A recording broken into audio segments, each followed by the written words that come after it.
Iron Lady Records, sweet sound.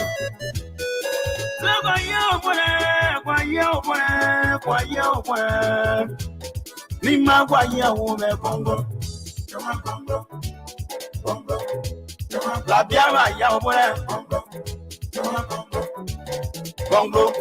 Tiawan Congo. Congo. Tiawan Congo. Say you wa ya. Apa la bia se ne ye wa gbe ya. Lo aye wa gbera. Papa Tiawan Congo bonu ile. You know why we are. Me go ni my name. You are what. Zaba lo kwa yi. Ni wa lo wa yi. Apa ma wanta me wa lo wa yi. Ada pa. Damn it. Movement. Corruption la yen pona. Me wo kwa wa yi ba wo ne ara wo. Ega ye wo. Ampani ma no se ga ye wo so.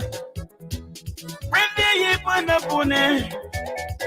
Kanu ga ore. Kanu ga ba gan mo lo mu e. Wọ́n bá ya kwa. Eti àwọn kan gbogbo ya kwa. Kanu wo ba ka. Kani ambo yi ma. Boko. Rakire ye wa dero. Odorano o bora. Tabi ano yi wa wa. Apoti àwọn Congo mo nu ile baba. La bia se ne wa ya. Diable ya potita. Something zota.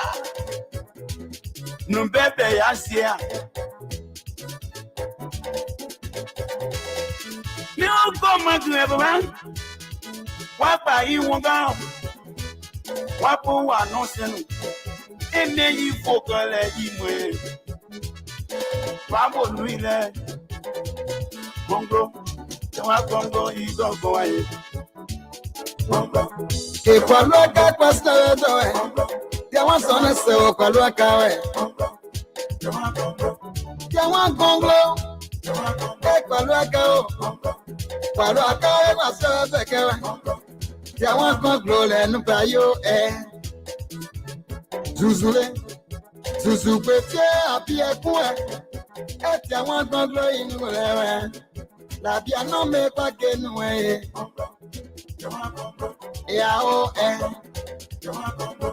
Tiawan Gongloe. I'm Alfonso Saye, of the Liberia Public Radio and LPR-TV. The politics of Liberia is taking heat right here in the diaspora. A group calling itself Friends of Councilor Tiawan Gongloe. They are here this evening, and we're going to have a pick their positions and why they are involved. I am Alfonso Saye, so welcome our group, our guests. They are standing by backstage, and very shortly I'm going to be bringing them. So let's give you this sign to energize the campaign of Councilor Tiawan Gongloe. This is LPR, Liberia Public Radio.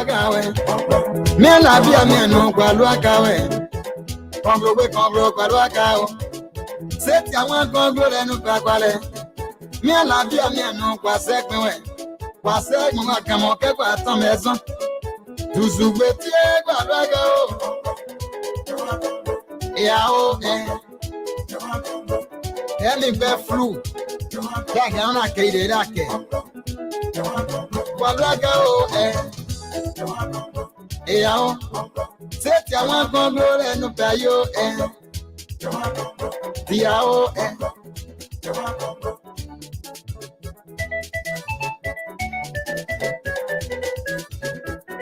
TV es Dolo, ni ma musicien promoteur. Tiawan Gongloe ni ma so ya wale apa Tiawan Gongloe wa no mbone Tiawan Gongloe gbere ye ka se ne wome yo ye ka Eli Johnson yi kan wa bo se ne wa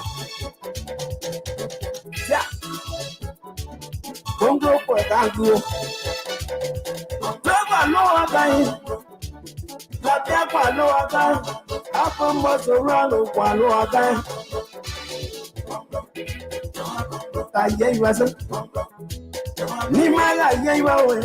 After ni man knows if I was again. All right, What good the evening. Welcome from the Liberia Public Radio and LPR-TV. Let's start this music. Good evening to welcome. Our guests are standing by, and very shortly we're going to get this program on the way. The raise of the executive mansion, that's the official residence of the President of the Republic of Liberia, is ongoing. A group calling itself Friends of Tiawan Saye Gongloe, a presidential hopeful. He is currently on the Liberian People's Party, LPP. That became official, I believe that was in May of this year, taking the standard bearer stage. And since then, he's been coming in back and forth, but now the group is coming. Why at this time, and what do they have in store? Is it a super PAC? How long do they intend to continue or stand by Councilor Tiawan Saye Gongloe, one of the presidential hopeful? Well, they are here. We're going to dive into their agenda. Will they just be here, or they will also find themselves battleground states in Liberia? He was here with the broom. Is a broom still here, or where is he? What, folks? Welcome to the show. I'm Alfonso Saye of the Liberia Public Radio. This is the first segment here, and the rest will follow here. Welcome to the show.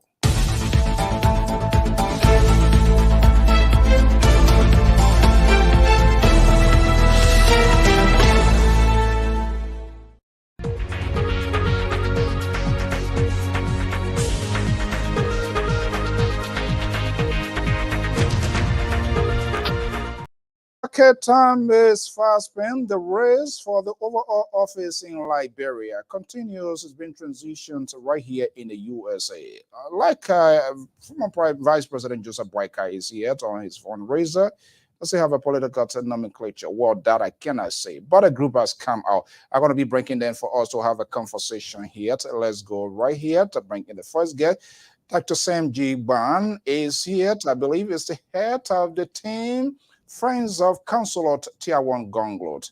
Let me go back here and bring in Junius D. Zioka II, also Friends of Gongloe. Individually, they will introduce themselves as we get to this program here virtually, and as soon the rest surface, we will also get them on here.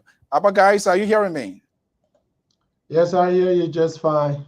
Okay, good. All right, let me just bring some of your call. Dr. Roberts, if you can give us some little bit of light. I don't think you want to be in the dark executive mansion. Perhaps you're going to be the special assistant if Councilor Gongloe is elected. You want to be visible. I want to make sure and see you what you're doing. Yeah. Okay, let's bring in Dr. Mand. They are all here. Let me make sure and call this name. Truward Man, is that correct? Can you? That's correct. Two-way man. Truward Man. Okay. I don't like people to mess my name up, so I don't like to find myself in that. Okay, guys, gentlemen, lady, she is the only queen in the house. Why? Is that how you're going to form your ministry? Only 1%, or that just a start off? All right, guys. We'll let the chairman answer that question. I think this is a great proportion, at least 3-1, and she is our only queen. And as we come on, you're going to see more women answering your questions. Okay, we want to thank you for inviting us. She will really buy into that on 3-1. She was the one that they want their voices to be heard. Okay, right, guys. But just so the record will show, Councilor Gongloe did say in his cabinet is going to be 50-50. Right. Well, politicians are very calculative, so we'll wait and see. Let's get to the issue here. They say, okay, guys, ladies, good evening. Welcome. This is the Liberia Public Radio. This is your first time appearing. We say thank you so much for being here. It's a conversation. So we do not entertain. We ask serious questions. We have serious conversation. The drama is already, it's just too much all over the place. No need to add up to that. So for us here, we keep honest conversation. You are at liberty if you choose to plead the fifth in terms of not wanting to answer any questions. You are also at liberty to do that. Okay, let's go around the house to have a sort of self introduction, maybe specific role with the Friends of Gongloe right here in the USA, and then we can get right down to the wire. Who wants to go first? Let the chairman open the curtain. Well, I thought you said Friends of Gongloe. Friends of Gongloe. All right, so the chairman is chairman of Liberian People's Party.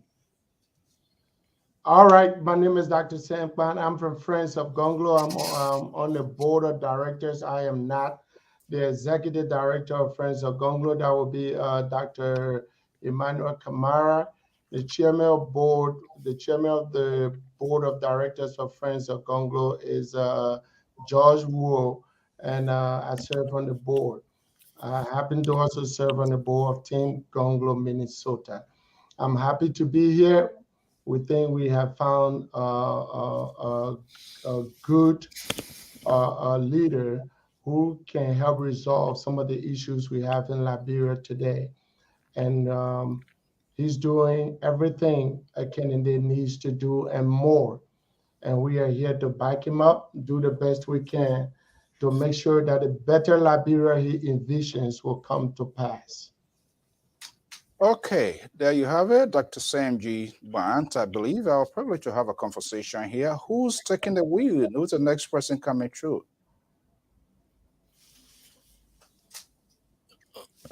Well, I am Dr. Augustus D. Ramos, and I'm the chairman for the Liberia People's Party, USA. And I want to thank you for inviting us. And I also want to bring you greetings from the members of the Liberia People's Party in the diaspora and in Liberia. And we appreciate the great work you are doing. And we also want to inform you that this is a representation of the party in the diaspora and the supporters of Gongloe, otherwise referred to as the Friends of Gongloe. And we work together to ensure that our standard bearer becomes the next president of the Republic of Liberia. And we hope and pray that we'll all work together to achieve our goals. Thank you. All right, there you are. Hearing it from the house's mouth, Dr. Roberts. Thank you so much. So, who's going? Mr. Zioka, or are you going to give Dr. Man the chance? Let's you decide how you're going to get it going. Dr. Man, go. Dr. Man, you go.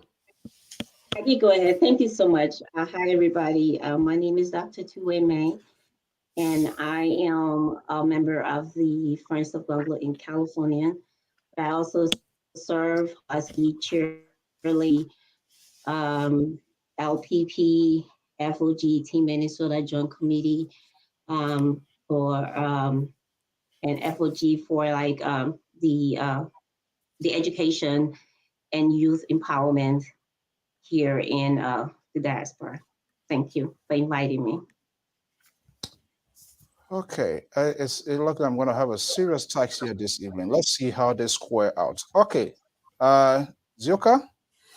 Yeah, thank you, Mr. So. This is my second time appearing on your show, and I'm the Secretary General for the Liberian People's Party. Secretary General. Okay, let's do this here. Okay, guys, good evening. Thank you so much. Honoring the invitation to come here. This is what we love doing. This is what we intend to do up to the finishing point of this consequential race, to have people who respect your views, your political choice. But we think all have a shared responsibility to have this conversation in terms of how you arrive at this point here. So let's set the basis of tonight's conversation. Questions is conversation. Question could factor in based on what we got in. And to our audience, questions drawn up by me and only me. The guests do not have no access to it, and so we just want to make that crystal clear here. Let's give our audience the background of what we are here for, because this seems to be a collection of people from different backgrounds, friends of Gongloe, Liberia People's Party, kind of showing the sort of broad bay to justify your leader, how he came into being. So let me start with Dr. Ban. So maybe it might be redundant, or we might have had it, but every day people come through, so it's good to give that sort of clarity. How you got connection with Councilor Tiawan Gongloe to give your political support?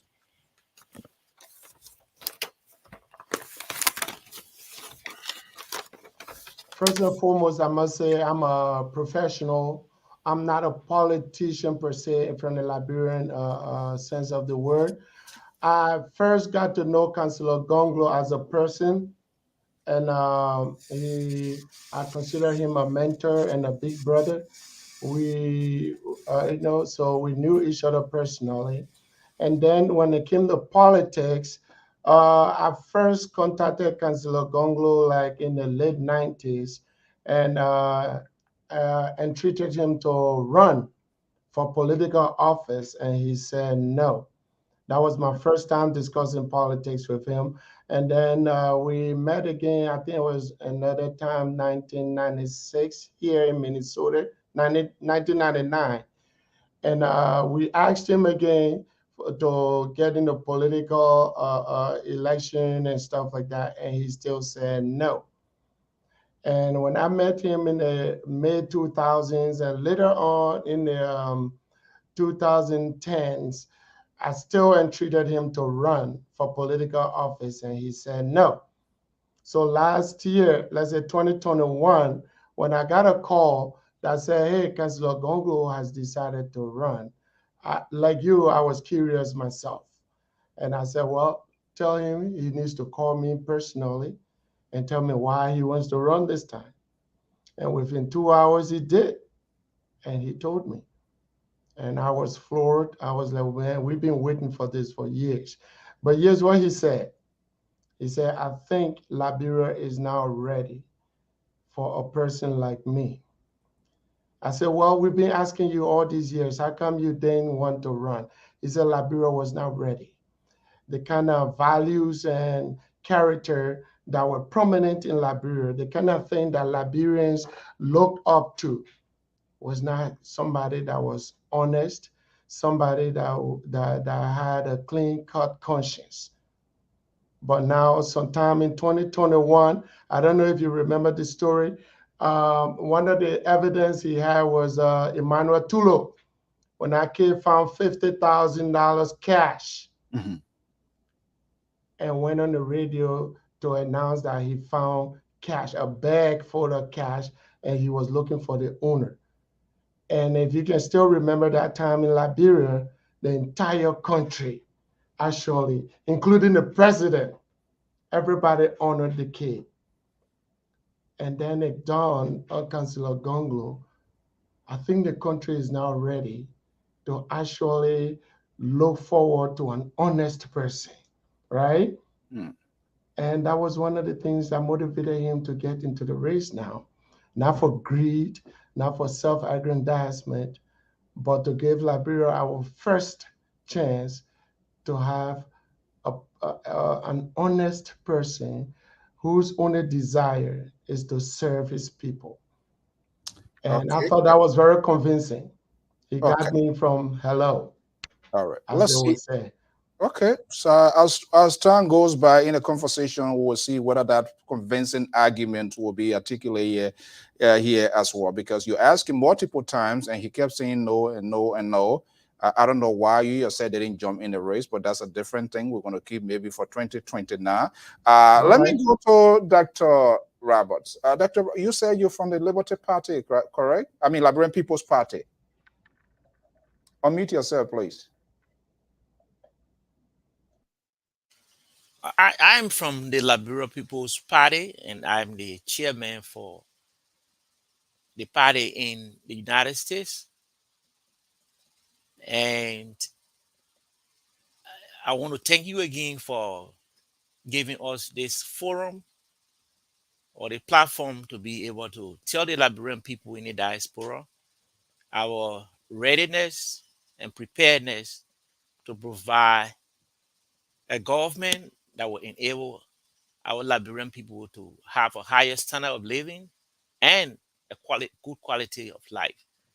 But before going forward, I also want to repeat what our standard bearer have been uh, saying this week. Throughout this week, he been calling on the Christian Council of Liberia, including other peace lovers, to intervene in the disagreement between Senator Prince Johnson and the President of the Republic of Liberia.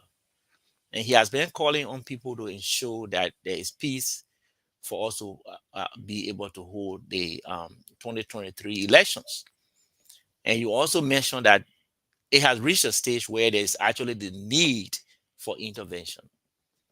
And so as people in the diaspora, we also think that a better Liberia means a peaceful Liberia. There's nothing above it or beyond it.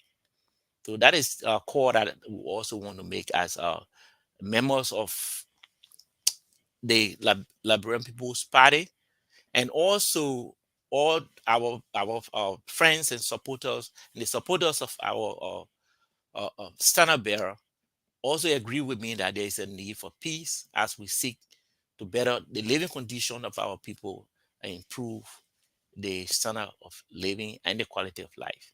Yeah, but talk to me here. And peace, don't get me wrong. Peace is something we ought, we are desperate. We need it. We need to be in peace in order to do what we should do for our country. But my concern here, your connection with the counselor, is it based on partisans, or are you convinced that he is the right guy for the job? Well, the counselor is not new in Liberian progressive circles, and he has worked assiduously over the years to ensure that there is a better Liberia. And the better Liberia, he means that we need a Liberia in which there will be better education, there will be better hospitals, children will be able to go to school without being feared of being put out of the classroom because they don't have money to pay. There will also be employment. The gross domestic product, which is an indicator of a better economy, will also be higher than what we have right now. And he's a man that look to a future where we have the ability to feed ourselves. And almost all other presidents that were elected always put forth a kind of plan that they thought We'll come to. Don't worry. We gotta ask you guys, because you gonna be the influential in this whole thing. Your job here is to do the guy work. We're gonna come to that, so don't worry. We're gonna dive into that. So let me bring in the lady in the house, Dr. Ment, and Ziokat. I want to be coming to you. Dr. Ment, are you there? I'm here. Thank you. Yeah, from your intro here, I kind of like overheard education. Is that a committee you're working on, or something like that? How long you been doing that? How long you been doing So the yeah, I actually met the counselor last year when he came to California, and he visited with us. That's when I got to meet him. But prior to then, when I was invited to be a part of his team, I came up and I saw the wonderful work that he has done. And he's made the statement oftentimes that he wants Liberia to be a place not just for the powerful or the people who are in power, but also be including those who do not have, like not for the haves, but also for the have-nots. So to to me, that one who was thinking about the people, and that's seen in his resume, in his accolades, his things that he's done, is that he had his hand in the dirt with the people, right? He goes into the community. If people are being in prison, he's going there to represent them, whether they have money or not. That is someone that I see that can represent. So that's why for someone who has that humanitarian feeling for not just the haves, but also the have-nots. So that intrigued me to be a part of his team. And when I got to meet him, seeing that he is passionate, he is a whole person, I'm like, I'm on board.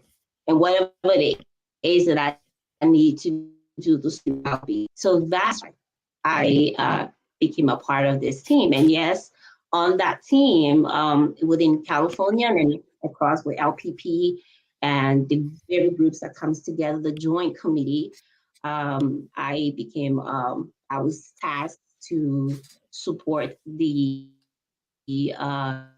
education. Okay, and that's one of the things I really find interesting, because we need to start having a conversation of substance, not just only replacing we are. We should know, and we need to know what we are replacing. We are not. I don't want to be the guy to be caught in the surprise and stuff like that. You just met him. Was it a lengthy conversation that sounded so convincing, for which you are putting yourself before cameras to speak for this guy? Are you convinced? Yeah, I had an opportunity. Yeah, I had an opportunity to have a one-on-one when he was here in California with us, where we sat and we had a long conversation, and he is very personable. Where you sit with him, he's humble. There was where we had a welcoming dinner for him, where he came to tell us why we should. And one of the persons there, he realized that his mom was from the same town. And while we're there with him, and he's like, oh, but then you're my uncle. And then he did the traditional thing where he got on his knees, where we had not just Africans or Liberians, but we had like African Americans, we had people of different backgrounds. And they were like, what is he doing? I mean, he's a presidential candidate. Why is he getting on his knees in front of this person? We call him Q. And I was like, that's the tradition, knowing that if you're from my mother's town, I can't, I get on my knees to honor you in that sense. And I seen him and I'm like, okay, so definitely this is not a man who's like carrying himself because I'm a presidential candidate. I cannot do this, right? I mean, and we hear the countless story about how he's gotten out there and he's worked with the people, especially they say poor woman lawyer, because he's passionate about that. That's something I believe in too. Passionate about it. All right, we're going to come back. I'm sorry, I thought you were saying. Yeah, I will be coming back here. We'll give everybody the opportunity to kind of like explain that we must all be held accountable, not just only the candidate, because you guys are making the argument he is the alternative, and we need to know why he is the alternative. Let me come to Ziokar, of course. The man on the say Sekou Buen, he say Bia, he's Secretary General already, so we know that he is already in the front. Okay, my dear brother and friend, I will ask, I will kind of restructure the questions. You've been here before, so now we're saying here there seems to be a mixture. I remember the last time to have like Dr. Kamara and other folks, but we see like a mixture of people of different backgrounds. LPP, friends of Gongloe. How is it being squared out? Are you guys coordinating? Is that the same group or what? Yoka, are you there? All right. Yes. Okay. So thank you so much for having me on your show again for this time. Yes, we are coordinating, and like we said from the beginning, we have the auxiliary, which is a strong supporting arm of our standard bearer Councillor Tiawan Gongloe, and that is the Friends of Gongloe. So you see us here as a complete representation of the standard bearer. There is a coordination going on right here. So you are right about that. Yes, we are coordinating. So we need to know a little more about these two groups, if I'm correct. If not, just let me know, and maybe Dr. Rob or any of you guys, we can just do it in the other faction. Now, is it a super PAC or what's group, political group, friends? Let's know the nature of this. What is the motive?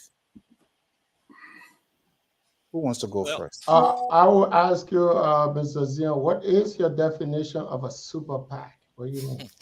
Well, I was talking about super PAC here. You know, you want to I don't know. the interviewer is trying to be the interviewer now, but that's okay here. Are you raising money? There is any political agenda? What is it? We need to know. All right, I can chime in here. Friends of Gongloe was formed, as you know, LPP was kind of banned back like in the 80s, right? Right. From politics in Liberia. So when Councillor Gongloe decided he was going to run for president, LPP has still not gone through that process of restarting the political activities in Liberia at that time. So then Friends of Gongloe was a community grassroots organization founded to support the dream until the political party can get back up, re-energize, and take it up. So even though we all have Councillor Gongloe in common, but we're not the same. And we're not sharing the same box. LPP is a political party. And LPP is the organ that Councillor Gongloe is going to use to assume leadership in the country. And Friends of Gongloe is just a grassroots organization of ordinary citizens that are putting that 1 cent, 1 cent together to make sure that better Liberia we all envision will come true. So yes, we do raise money. Okay. And we also come on shows like this to talk about it. All right, good. Dr. Roberts. Yeah. So the LPP, I know there have been a little bit rough edges here. So what specifically besides raising money? Because it's not just only getting the guy to the finishing line. I think the support might be a continuity in making sure that he succeeds as well. Besides raising the money, are you guys just going to be talking here, or were you guys? Because some of the people we talk to, they said the election would not be held in America, and which is true. So would this group presence be felt physically in Liberia alongside with the God that you support? Is that what we're going to see happening? Well, thanks for the question. And just to first define the various groups that are meeting with you right now, we are beyond a super PAC. We beyond a super PAC because we have formed a force that has the ability to mobilize resources, both human and material, to be able to provide the kind of leadership that Liberia needs.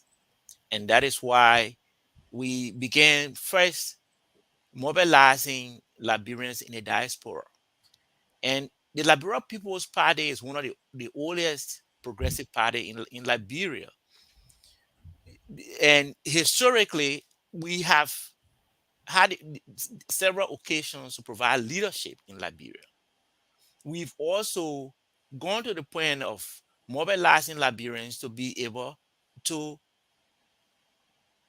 liberate themselves politically and economically. So where we are today, we have begun a very serious mobilization process to ensure that resources are available to support Councillor Gongloe, to ensure that people understand what he stands for people to also know that he's a patriot. In the early 90s, when people were needed to put the pieces of Liberia together, that the Tiawan said Gongloe was already in the United States. He was already in exile. When he was called upon, after even getting admission at a university, he decided to leave the school and he went back to Liberia to work with the progressive government of the late Dr. Amos Sawyer. That is the kind of person we see. So the force we have right now is beyond a pack.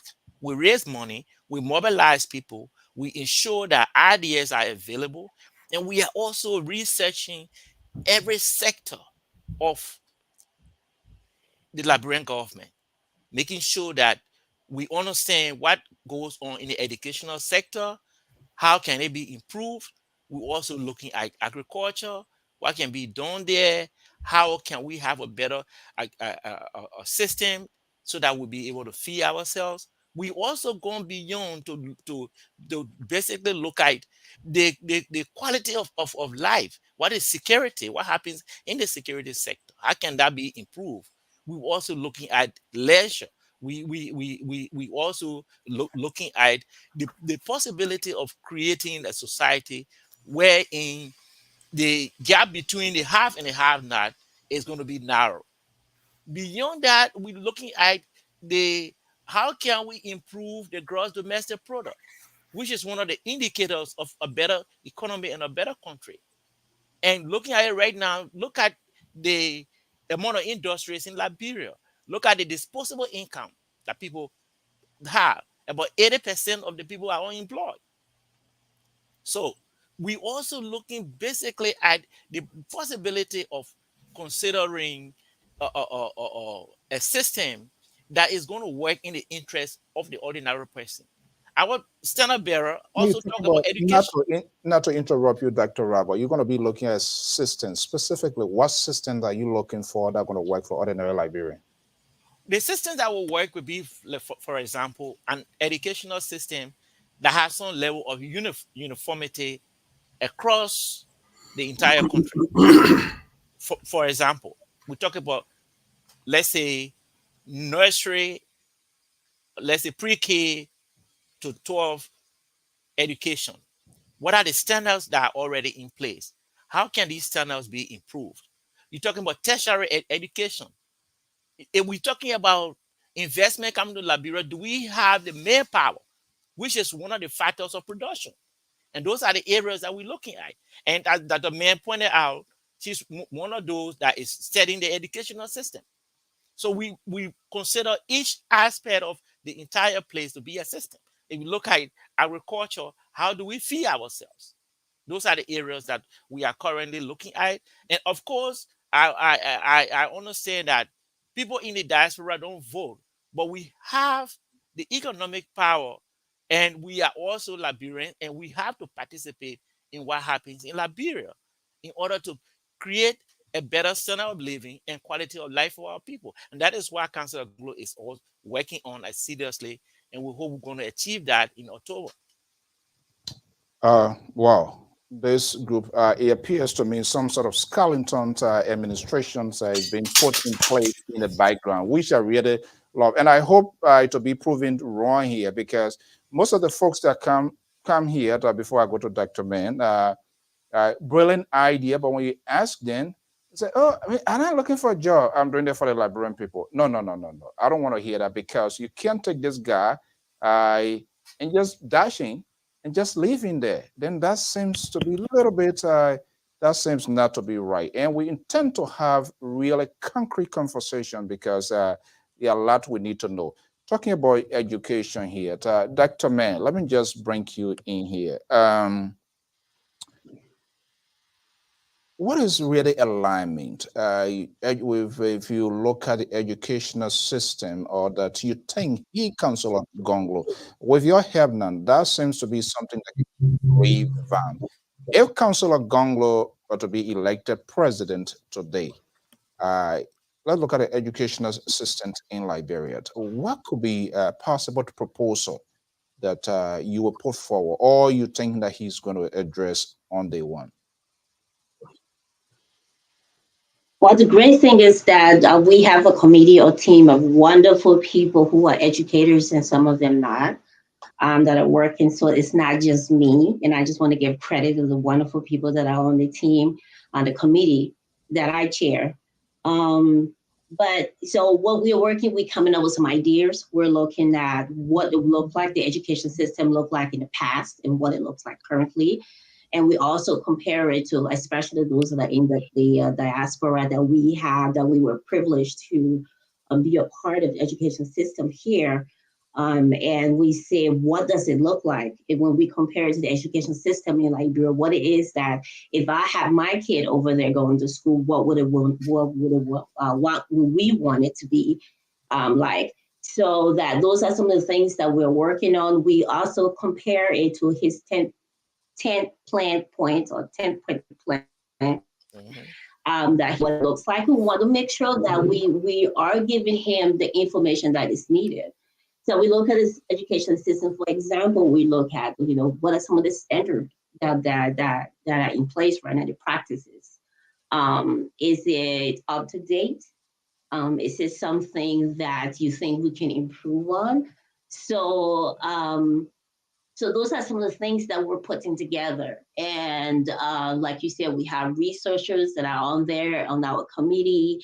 We're just trying to put some notes together and see how we can improve the system when he becomes the president, and how can we, bring it forward to and say, you know what, we look at the system, some of the studies that the government did, the USAID did, international government organizations that have done on the Liberian education system, what's working, what's not working. So those are some of the things that we're looking at, that we're putting together as a team.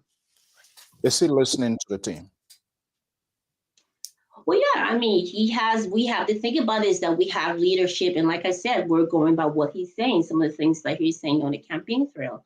We're looking at some of the things, and then we have leadership in place that say, you know what, these are the things that we're looking. So they gave us criteria to work on that is into what his beliefs and standards are when it comes to the education system. And if there are some things that maybe he said that we think that may not work, yeah, definitely. But we can't just tell him this is not going to work. We have to give the reasons why. If he says, well, for example, I'm going to do a certain thing, and we say, well, I don't think maybe, and then you can't say that's not going to work. I always believe that if you think there is a problem, you should also come with a solution. So that's what we're doing. So we're not just creating a problem like, well, like this government is not doing this work and it's not going to work. Why it's not working? And the reason why we think what we propose will work. So those are things that we're looking at. Okay, let me come to the Secretary General. Is the recorder, I believe, his candidate is in regular touch. Mr. Ziokat, February already gone. We are talking about October. The field is crowded.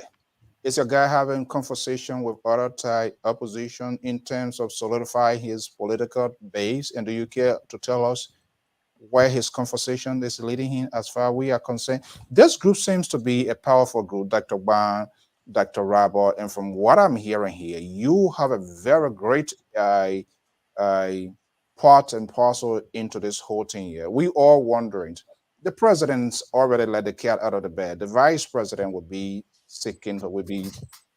contesting opposition. Up to this time, Councillor Tiawan Gongloe and the rest of the other opposition, we yet to know who going to be contestant. Liberians are eager. We want to vet people. We don't want to get a surprise. We want to be able to have an opportunity to have a dialogue, because this concept of vice president is a ceremonial position. I don't buy into that. The vice president should be competent as the president. So in the event the president is incapacitated, the vice president will step in at once.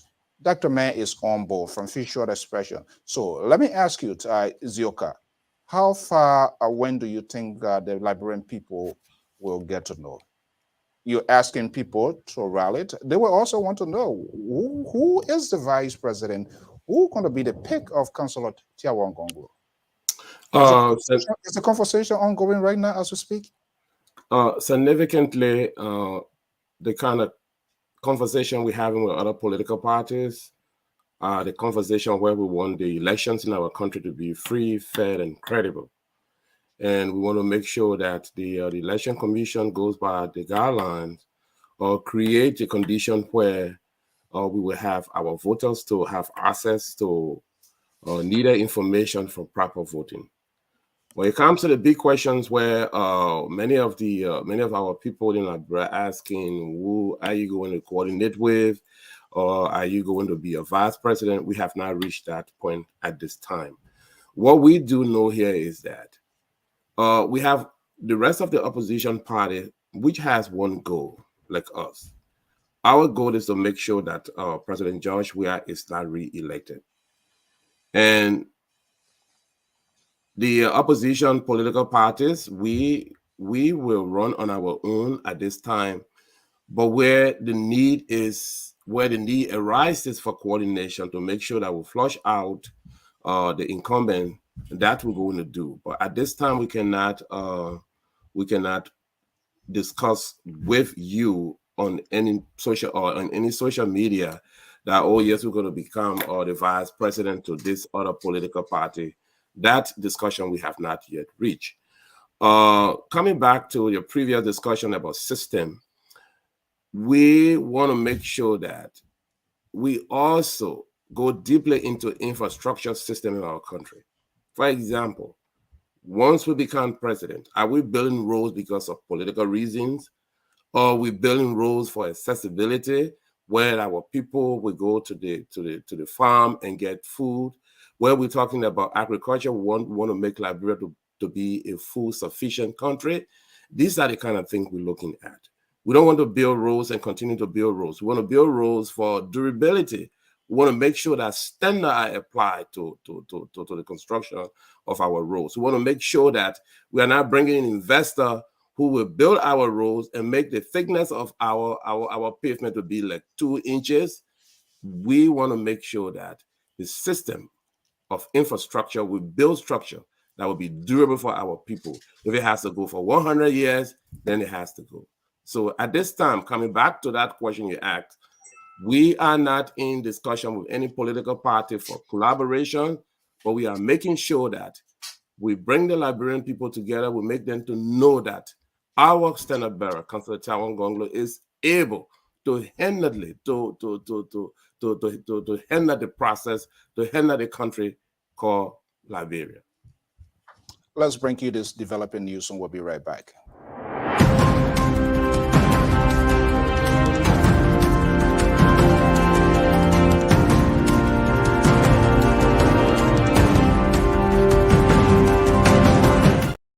Okay, we are in conversation with a group calling itself Friends of Tiawan Gongloe, as well as the Liberian People's Party. While we were just talking about, we are hearing from multiple sources tonight, Ambassador Joseph Newman Boyka and Alexander Benedict Cummings. Intensive conversation is going. Most likely, we might have a change in the conversations of the political process in Liberia if that deal is sealed. We're yet to authenticate this new here. Where is the consulate as we speak right now? Is it in Liberia? Yes, Councillor Tiawan Gongloe is presently in Liberia. He's making tours. He's making his tours to the various counties that he needs to make the tour to reaching the people in all of the villages, because we believe that power belongs to the people and we must reach to them. Dr. Ban or Rabba, you want to come in? Yeah, sure. Yeah, you said where's the counselor? He is in Liberia, currently in Monrovia. I think this weekend he will be going places in Bond County and Nimba County, with plans to go to Grand Jide sometime next weekend, sometime next week. So he's in Liberia. He's touching base. One of the trends that he is setting. He doesn't want to be a Monrovia president. He doesn't want to be that president like certain people who only know Monrovia and the town they came from, or let's say what county they came from. He is going to every nook and cranny of the country.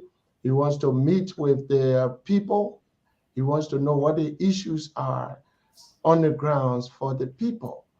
So he is going where no presidential candidate has gone before. He is trying to get to the people that no presidential candidate ever cared about. And not just because he wants to make a political point, but he wants the Liberian people, whether you were born in the village or a hamlet someplace, to still feel like you belong, to still feel like, you're part of the process. That election is not just what happens in Monrovia or in the big cities.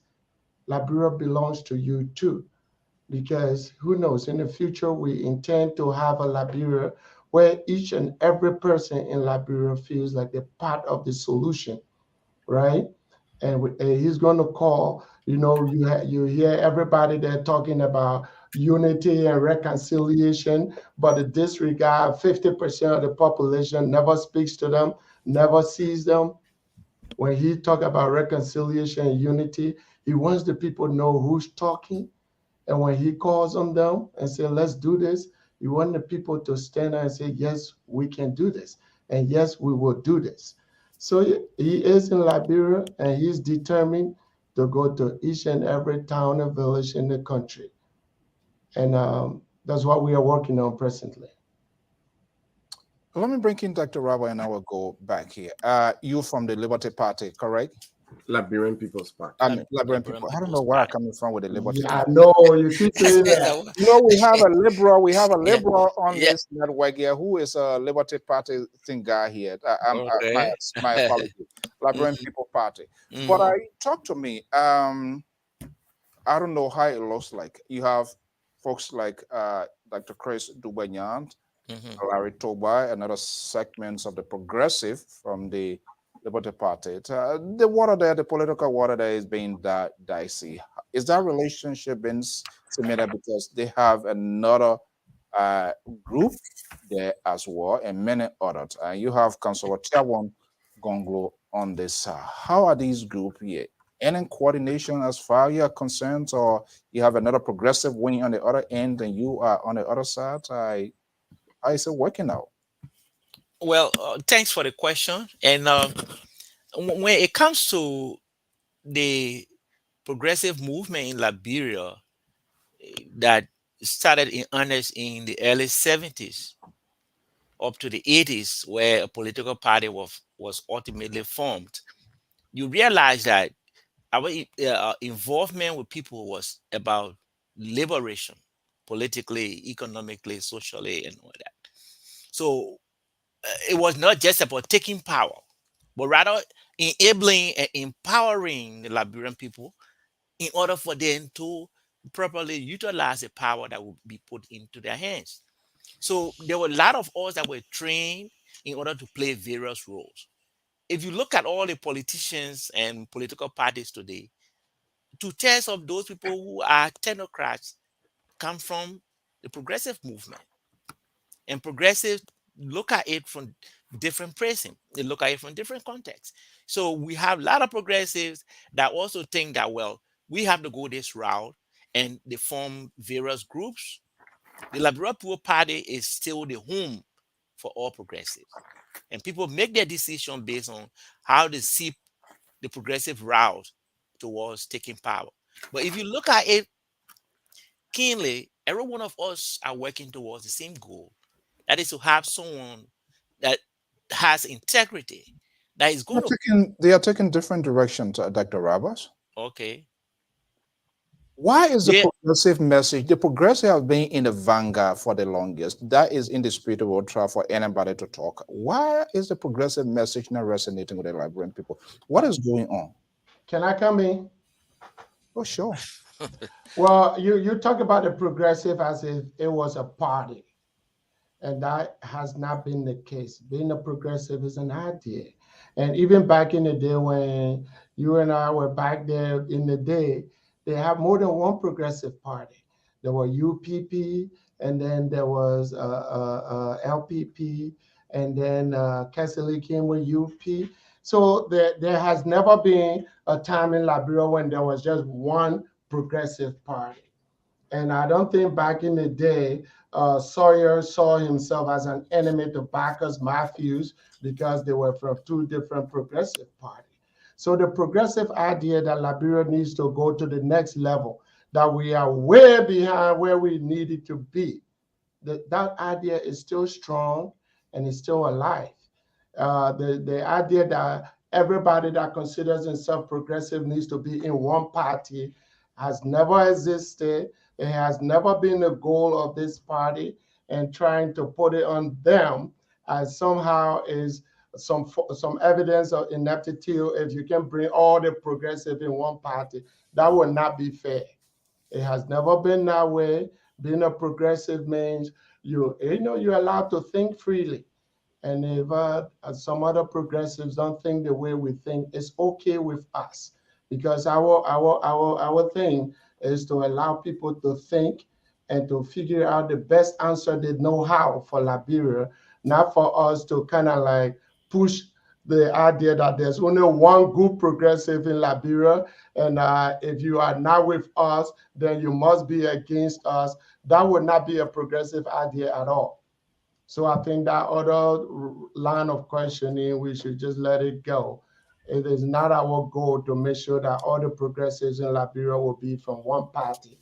It has never been that way, and it will never be that way. And to just add up, Afonso, if you critically examine the Liberian political landscape, you're going to see that we all on the side of the progressives do it differently.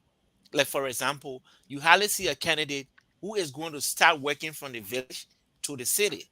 That doesn't usually happen. You hardly see a political party that has like a research group. Currently, we are researching the economy of Liberia. We're looking at the gross domestic product. We are looking at unemployment.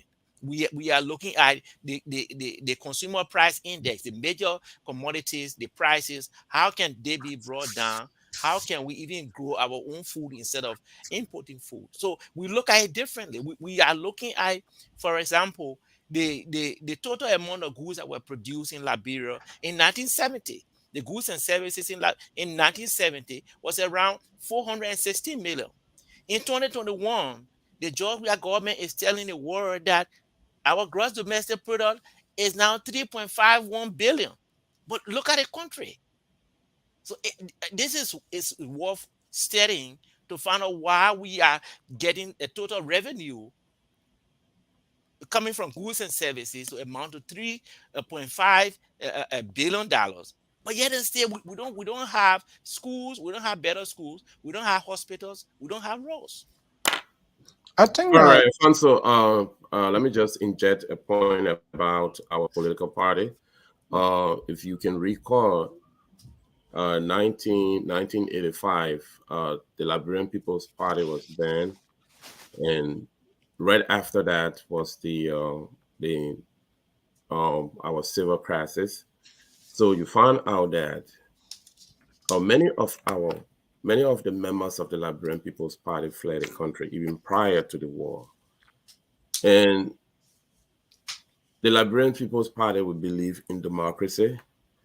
And since we could not get the chance to make sure that we institute that form of democracy in our country, and the party was banned due to what Samuel Doe's government felt, many of our members left the party, and yes, of course, they had to go to other political parties to make sure that they gave the helping hand that they needed, like the chairman said, because we were training many disciplines, you see. So this is why you see that, and they are still in those political parties. They have rooted, they have some root in there now, but yet we still have to see we still have the same goal. Want to make sure that democracy, fair and true democracy, exists in our country.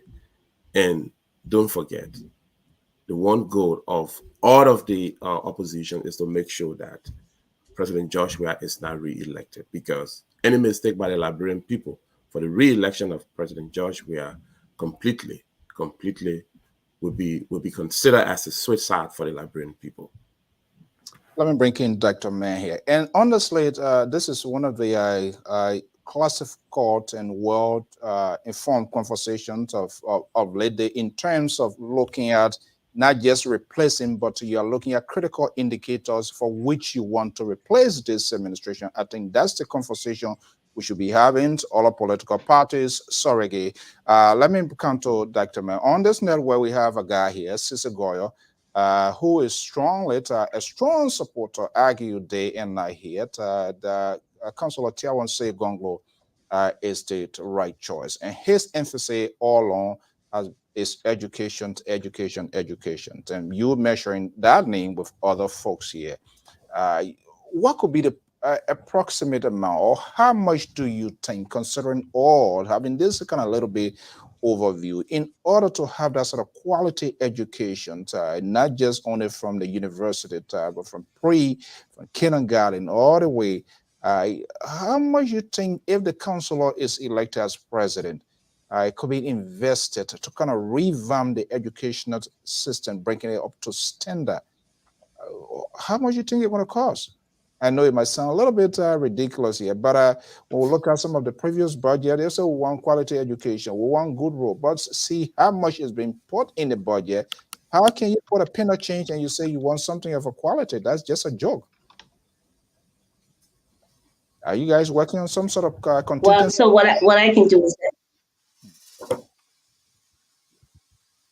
yeah, what I can do is speak on like these standards and practices and things that we're working on. And for those who are working on like the budget, the financial part, can, kind of speak towards that. And you spoke of Sisigo. Yeah, he's one of the people that is also on the committee. So that he, like I said, we need wonderful people that are from pre-K, from early elementary to the university, who have worked within the span of those areas.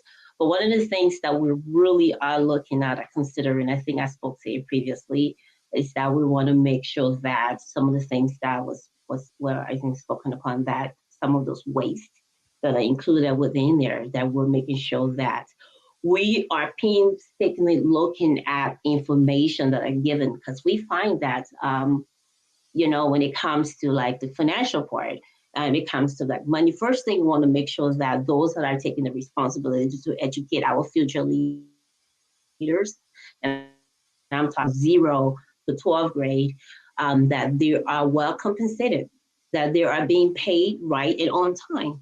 And we want to also make sure that what they're teaching our students, that there is a standard in practices, that whatever curriculum that they're given, it is current. That they're not given, they're not teaching things that are like outdated, but instead something that is as current events that our students are learning. Because again, I refer to them, especially those from 0 to 12, as our future leaders. It is imperative that when we offer any form of education to our students that are coming through our system, whether it's 0 to university level, that we are teaching them, and that we are fair, and then make sure that they have equity in the standard that they're being taught, that the curriculum that is given is up to date, and that we're making sure that we have people that are on the payroll, that are actually on the payroll, which we talk about the waste, that we're not paying people, the ghost people that are still on there. So we want to make sure that we get rid of all of those things. Mm-hmm. Okay. All right. So additionally, if we going to introduce quality education in our country, of course we cannot forget technology. We don't want to jump the gun and tell you how much that's going to cost. We want to make sure that the quality education we're going to provide for our country come the leadership of Councillor Gongloe, technology must be included. Our educational system, what we do in them, must commensurate with the modern day form of education. We don't want to have the same kind of academic way we've been teaching other subjects. We still do that in Liberia. No, we don't want to do that. You see, so it's going to cost a lot. We're going to make sure that we give a budget that would represent what a quality education is. That if one kid has, if one kid in the kindergarten is educated, you know that he has the proper education that's commensurate with our present education in this country where we are living today. Thank Okay, you. let me just chime in here, Mr. So. And when it comes to the educational system, according to USAID, about 54% of young people in Liberia complete primary school. If you look critically, look at the issue of curriculum development, you look at teaching, that the manager mentioned teachers' pay, and if you also consider the kind of resources we have, if our total revenue, the money we rack in from services that are provided in the country, including the goods that are manufactured or produced in Liberia, it will get in $3.51 billion in 2021 alone.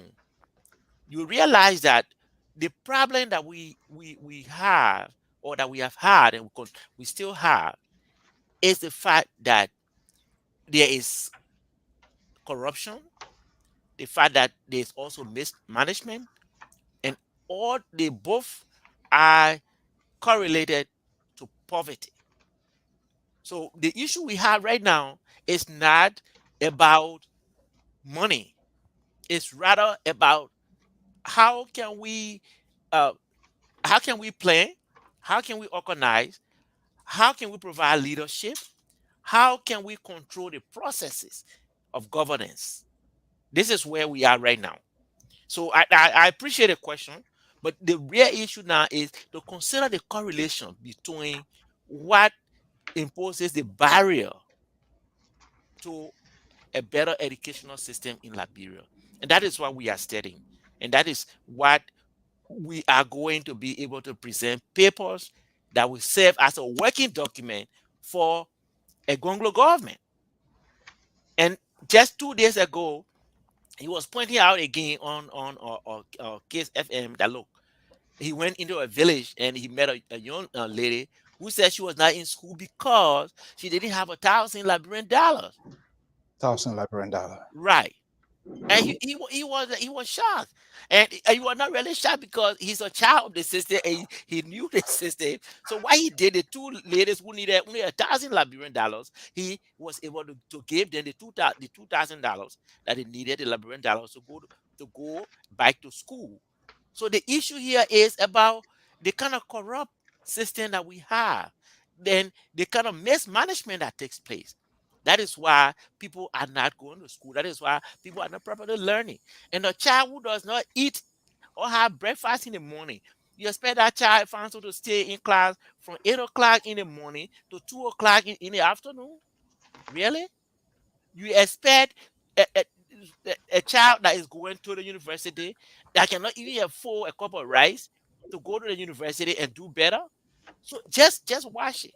All the kids that come from African countries, including Liberia, they do better in the universities in the states. And I'm saying this because I'm a teacher. I see these students that come from Africa. I see how they perform. Compare with if you have a student that is struggling, that cannot afford a cup of rice a day. So we have to look at it holistically. What can we do as a nation to have a better educational system? Let's look at the nursery system, the pre-K, prior to the pre-K. Let's look at daycare. What happens in our daycare? Do we have daycare? Those are the issues that we are currently studying, and we're going to come up. And the administration of Tiawan Gongloe is going to seriously plan, organize, that is, provide resources for the plan, provide leadership, and make sure that we control the processes so that we'll be able to reset anything that goes off track. That is the role we are on. And I also want to add that we want to create an education system that is also inclusive of those who have abilities and inabilities. Because oftentimes when we talk about education, we're talking about the typical norm that we have people who may be able to go to school and just learn like the normal thing, right? But we're talking about, we just came from a civil war and we have a lot of kids, some of them now, but at least the adults are the ones that are going that had, we want to also consider abilities, inabilities, are there. And abilities and inability can be physical or non-physical. It can also be mental, right, and emotional. So how can we create an education system that appeals to all of the people, all of the stakeholders? And that's not only has to do with the children, what about the teachers? So are we creating a full service that serves the sum of a person? That includes, and the sum of a person is not, it's just like the extended, the tentacles that goes out there. You can talk about, are we creating a service where we're providing services for the families, we're providing services for the students, and also the teachers? Because oftentimes when we talk about an education system, we're not including the support that the teachers would need. So we also want to make sure that we are serving an education system that is conscious of mental health issues that are going on. So I just wanted to put that there also. Thank you. Absolutely. And I'm happy that we are having this conversation here. But folks, my worry here, the processing and the recipients, those who, the electors, and I will sound a little bit ridiculous here because these are things that we're supposed to talk about. One of our local net, they reported this news for the CEO of Spawn Network. He pleaded not guilty. And people took that. I mean, it was restructure, the writing, everything. Oh, they said the man didn't do anything, and people just running, having that sort of interpretation. I'm saying this to say, with all of these sort of vision, these sort of ideas, these sort of conversation that we are having, the recipient, how can we properly have this translated to them that it is good education, agriculture, infrastructure, all of that? But I want to hear that. They're thinking about what is happening now, what they want to see. And just to add up to what Dr. Rabba was saying here, World Bank and UNESCO, they validated that Liberia is one of the illiterate society, both the ages between 15 and 24. That is a staggering number, 51.7%. So now when you have that sort of society, and you telling people, okay, this is what I have in store for education. I mean, they're looking for immediate solution. I think that's where the challenge is. Let me put this here. While we are talking about air, all of us know Liberia came from out of a 15, 16-year-old civil crisis.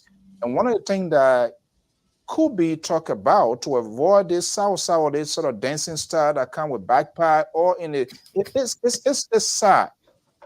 The human capacity to talking about vocational institution where people will be able to learn new skills.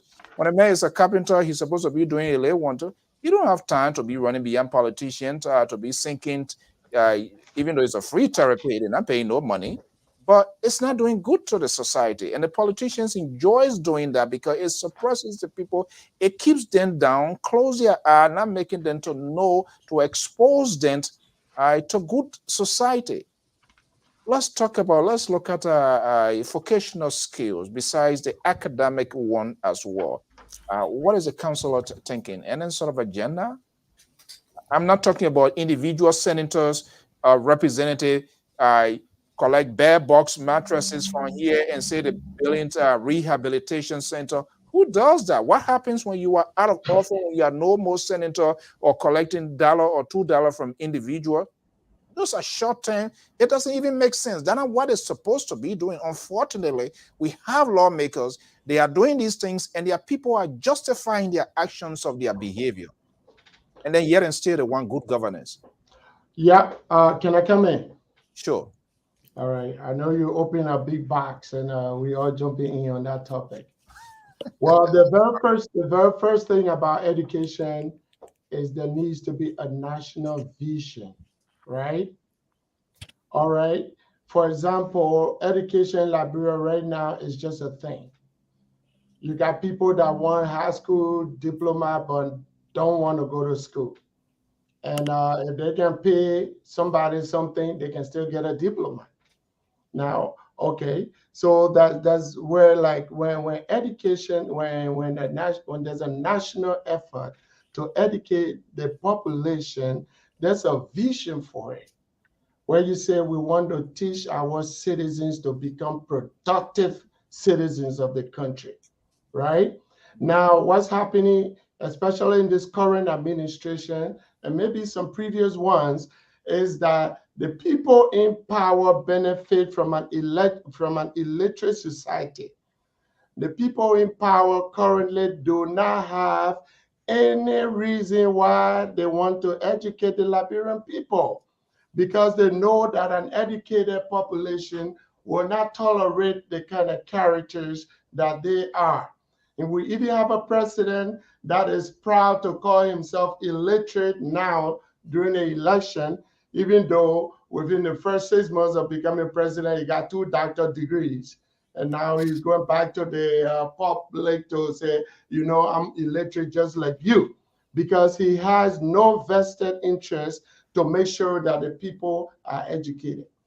If you have somebody like Councillor Gongloe, who he told me, he said, listen, I've been fighting my entire life from the time I was 19 years old to lift this country up, to lift the population up, right?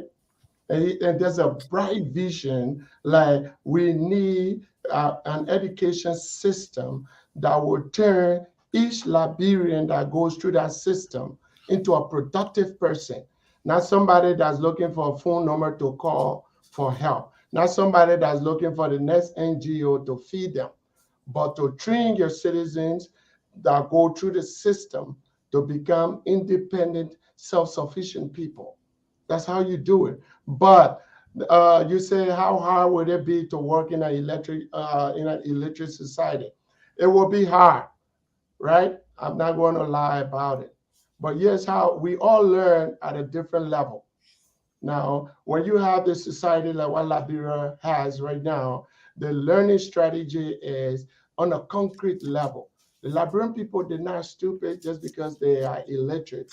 They're very smart, but they can only believe what they see.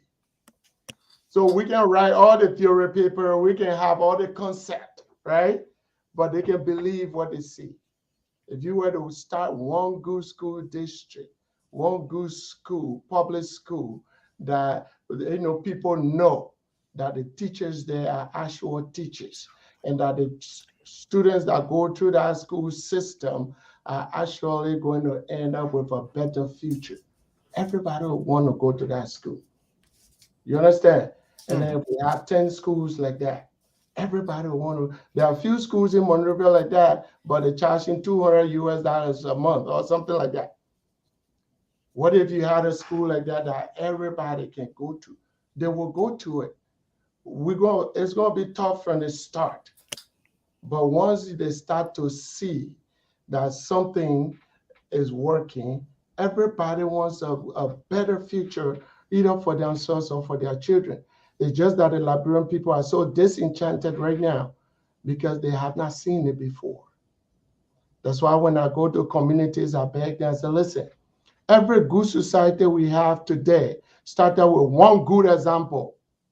Look at Rwanda. Look at Ghana today.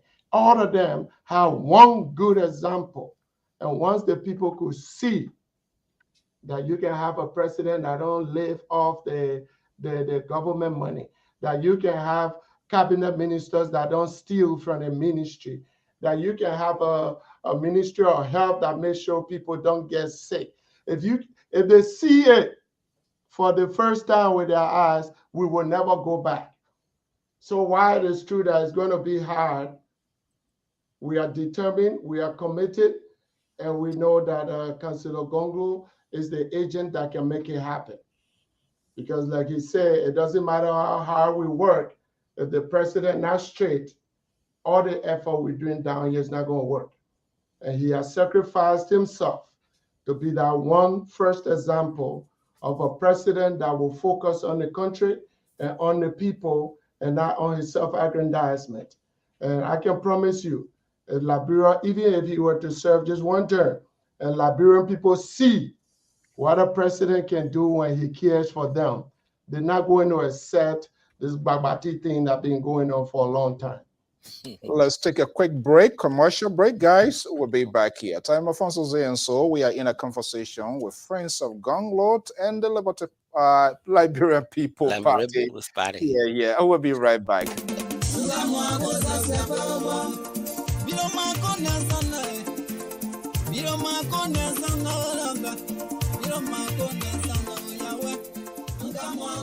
Do you want to share your events with the world? Why not contact us? We are Liberia Public Radio, LPR. We are the specialists in advertisements, commercials, radio and TV services. We have the professionals that can help you sell your products and provide live coverage of all events, such as weddings, conventions, graduations, reunions, anniversaries, sports, birthdays, baby showers, religious activities, funerals, and many more. Take your phone right now and call any of the following numbers: 682-433-8802, 267-648-6089, 484-786-3337, or 916-533-2048. Our customer service representatives are waiting to take your calls and give you the needed assistance. It is LPR, the home of excellent media services and your friends in business. All right. You know, these the party, they've been having too much of trouble here, and so their name just can't using in our mouth. So please don't forgive us. They've been having too much of the drama going on. Yeah, Dr. Roberts, you were trying to make a point. Yes, I wanted to just add up to what my colleague that Kwan pointed out, and let me start with the UNDP. The UNDP surveys 191 countries in the world. In 2022, the UNDP looked at all the 191 countries Human Development Index. Liberia ranked 0.333. And Liberia Human Development Index 0.333, and Liberia ranked 178. Goodness. Among the 191 countries in the world. We almost, you know, but, you know, if you're talking about development is a word that people use, but the major thing that first you develop is the human being in a country. The first thing that you develop is a child that goes to a daycare, that is relaxed, that is fed, that is taught how to do the right thing, that grows up being happy psychologically. Then you are holistically looking at development as an end product of a process. But if you just consider, oh, we want development in this country, but you don't even have people who know how to build roads. You don't have people who can manage hospitals. You don't have an educational system that is free of corrupt practices, like people giving out papers to kids who had not passed a high school test. So the entire process of trying to reset this country, it requires a lot of work. We are aware of that. That is why it is true that we find it daunting. We also think that we should start from somewhere. And that place is to carry out a systematic review of all the problems and put in place one at a time. Even if it is, let's approach education. Where are we starting from? How are we going to go about it? What is the sector? Let's say pre-K. Let's look at pre-K education and set it up in place. Then you're talking about development in the next maybe 2-3 decades. But where we are right now, we need someone that Tiawan Gongloe, who has the ability and the understanding to reflect on his own upbringing and all what he has gone through as a progressive, to provide a better leadership with some level of integrity that will help us to get to where we want to get. All the sectors should be able to pick up. Once you have a leader that is a transformational leader, that is a servant leader. That is the starting point, and that is why we are here to tell you. That And is and and that so is- let me let me just bring it one back. second. Maybe you will add this. Let me add a little bit later, and then maybe you can conclude it with you, Dr. Ban, or even Dr. Man. That is why we are here to do this. But your guy, in his own word, he will not mingle with politicians that are contaminated. And the glaring fight here, no one political institution will get that 51 plus 50 plus 1. And it also is all of the oppositions, they agree one thing, that the only way Liberia can be redeemed in their world or whatever, not to have make this president a one term. So We are not hearing. is he closing the door on himself? If he will not form like whatever alliance with other political parties to make sure that this president is a one term, and saying that they are contaminated, I hope to talk to him on that here. But what we are hearing, it simply suggests that, well, you don't want to do business with those old hands because he's what? How is that workable? To our analyst, the link is also out. So, just, but you can go ahead, Zioka. Uh, um, so let's just go back to the vocational before I come to that question. I think William R. Tower Jr. Dr. William R. Tower Jr. knew that vocational institution is one of the ways in which you can develop the human resources. That is, those who never had the opportunity to go to complete high school, or if they completed high school, they come out and have nothing to work with their hands. So the education law, section 3.4 of that law, was amended in 1976, where all high schools built in the Republic of Liberia must have vocational section.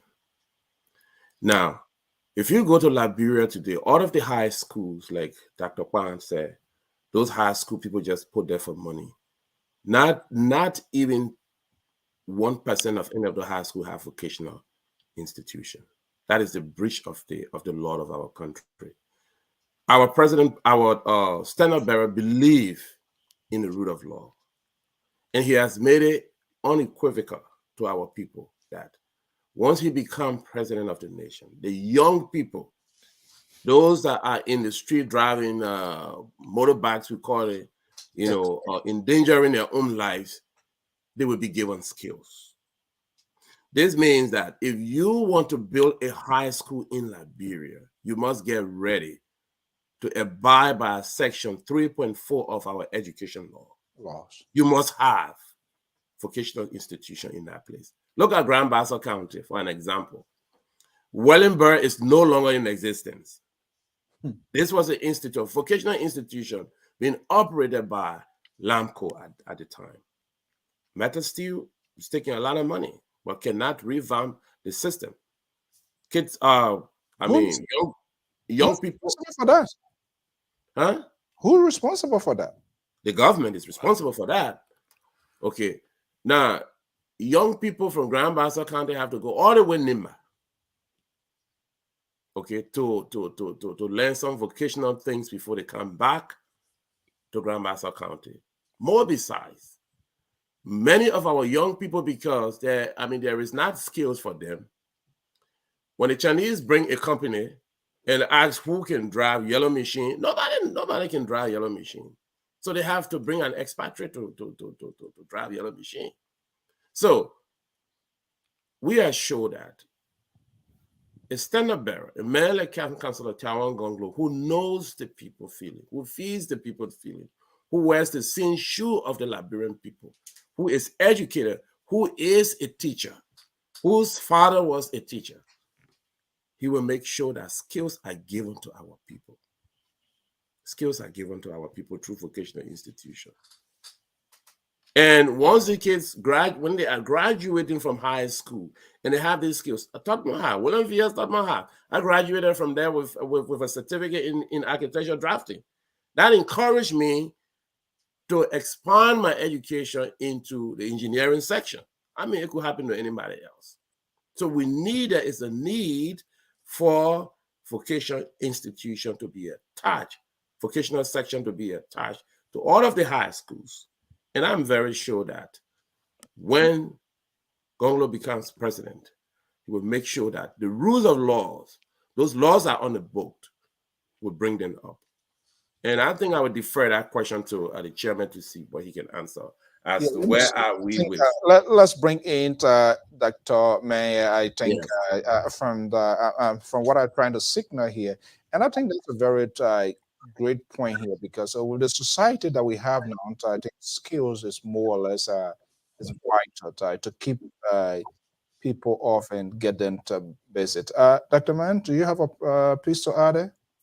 Yeah, and I'm listening to Mr. Zoga, and I'm like, he is so on point and right, because the thing here is that one thing that we have to put out in the universe is that the Liberian people as a whole, even our young children, they're inherently smart. You see that a kid can, or a person in school, they create educational school will do is just enhance what they already have, the skills that they already have, and maybe show them another way how to package it and market that. So I think we have to give kudos to our Liberian people out there. They were creative when it came to the war, and something that they never were exposed to. Some of us, I was in the war myself. And you have to be creative, because there is no way you have to live life, especially for those families who had children. So our Liberian, we have that heritage within us that we can do it. And in instituting any vocational school or any practices, even for adults, those that may not think that, that they or may think that they've surpassed the age range to be in school, that we can say, listen, we just want to enhance the skills that you already have. And the rules of laws that applies to that is that we just have to make sure that the people that we are servicing, that they are understanding that the counselor, how is he starting? Like Dr. Kwan said, he said that he's not the president, the presidential candidate for Monrovia only. But you see that he is building those practices by going that further in, like going to towns and villages and interacting with the people, asking them what are their needs, what are the wants, making sure they are heard, making sure that they know that their voices are heard and that they will be represented. And by doing that, making sure that, they're listening to him and they're being included in whatever, in his presidential race that he's running, the campaign that he's running. So we just want to make sure that we bring that up and point that, we want him to be a president of, as he said it, he's the president of rule of law. He's going to be the president of, I see someone else, sorry. He's going to be the president of rule of law. That's going to be, making sure that his constituents, are included. So I just wanted to add that. Okay, good. We have contributors here on this network, also from part of our national conversation. Some of them have their own political page. I'm surprised. I see here tweeting crazy from Minneapolis. I guess you're going to be. So the link is out there, Sissy, and the rest of the contributor to why we have this conversation. But I think this is one of the substantive conversations that of late, because instead of people just coming throwing things out there without any specific we got being entertained. I mean, we just sick and tired now. These surrogates supporters, they need to come with something, with some flesh on the bone as to how and why they are supporting these people. And I hope we're going to be having this time to time here. We want to welcome our own contributor here, Jones Mallet here, right here from the ocean state of Rhode Island, guy who also in the educational area here. So I think this is a very perfect conversation here. Good evening, welcome to Jones. I guess you've been following here If you have your questions, you can also throw it in. So, Dr. Bang, Yes, sir. let me bring you here. It look like yeah, you talk to what would be the role, because this seems to be like the center of gravity, the driving force of Councilor Tiawan Gongloe. I'm quite sure you get a big political tone or message in this whole thing here. Talking for him, what will you see him doing? Will you come back here in the event? Politicians, they are slippery. They're quick to pivot. They're quick to change. They're quick to get accustomed to when they get in there. You are making all of these arguments here in the event. I'm just saying this for discussion purposes. Will you come back here to this LPR here, because this is the let me bring in Sister Goya. This is the dishonest part of our politicians. They are not apologetic. I never seen very suddenly our Liberian politician to say no, and I would be. Let me just say, even the president, for not even to signal to say yes, things are hard, and they just think everything is okay. That is just, it's amazing to see them doing that. It is not going away as you anticipate, and you're selling this guy here. Will you come back here or any other network to say, you know what, this is what I thought at the time, but I made a wrong choice? Will you look in the face of the camera to say that? Are you seeing my eyes? All right. Okay. So, back in the day, like in 2005, I was one of those people that also campaigned for the winner of that election, the eventual winner. And then after the election, they invited me to Liberia. Man, we all fought for this thing. My LA has won. It's like, no, I didn't fight for position. I didn't fight for something. I just found out that in the end, the two people that were running at that time, she was a better candidate. And that's why I'm there for.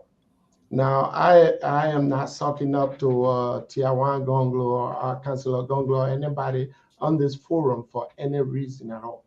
I'm only here because I believe what I'm saying, that I see Councilor Gongloe as a true representation of the vision of Liberia we see.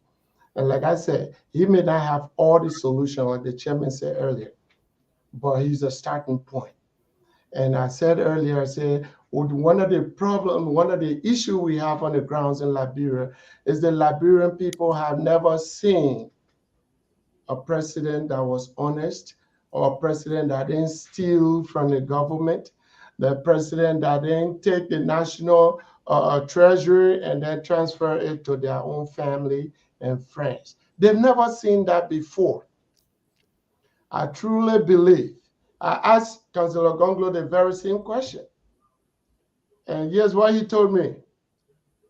He said, "But man, I have spent my whole life struggling for my name.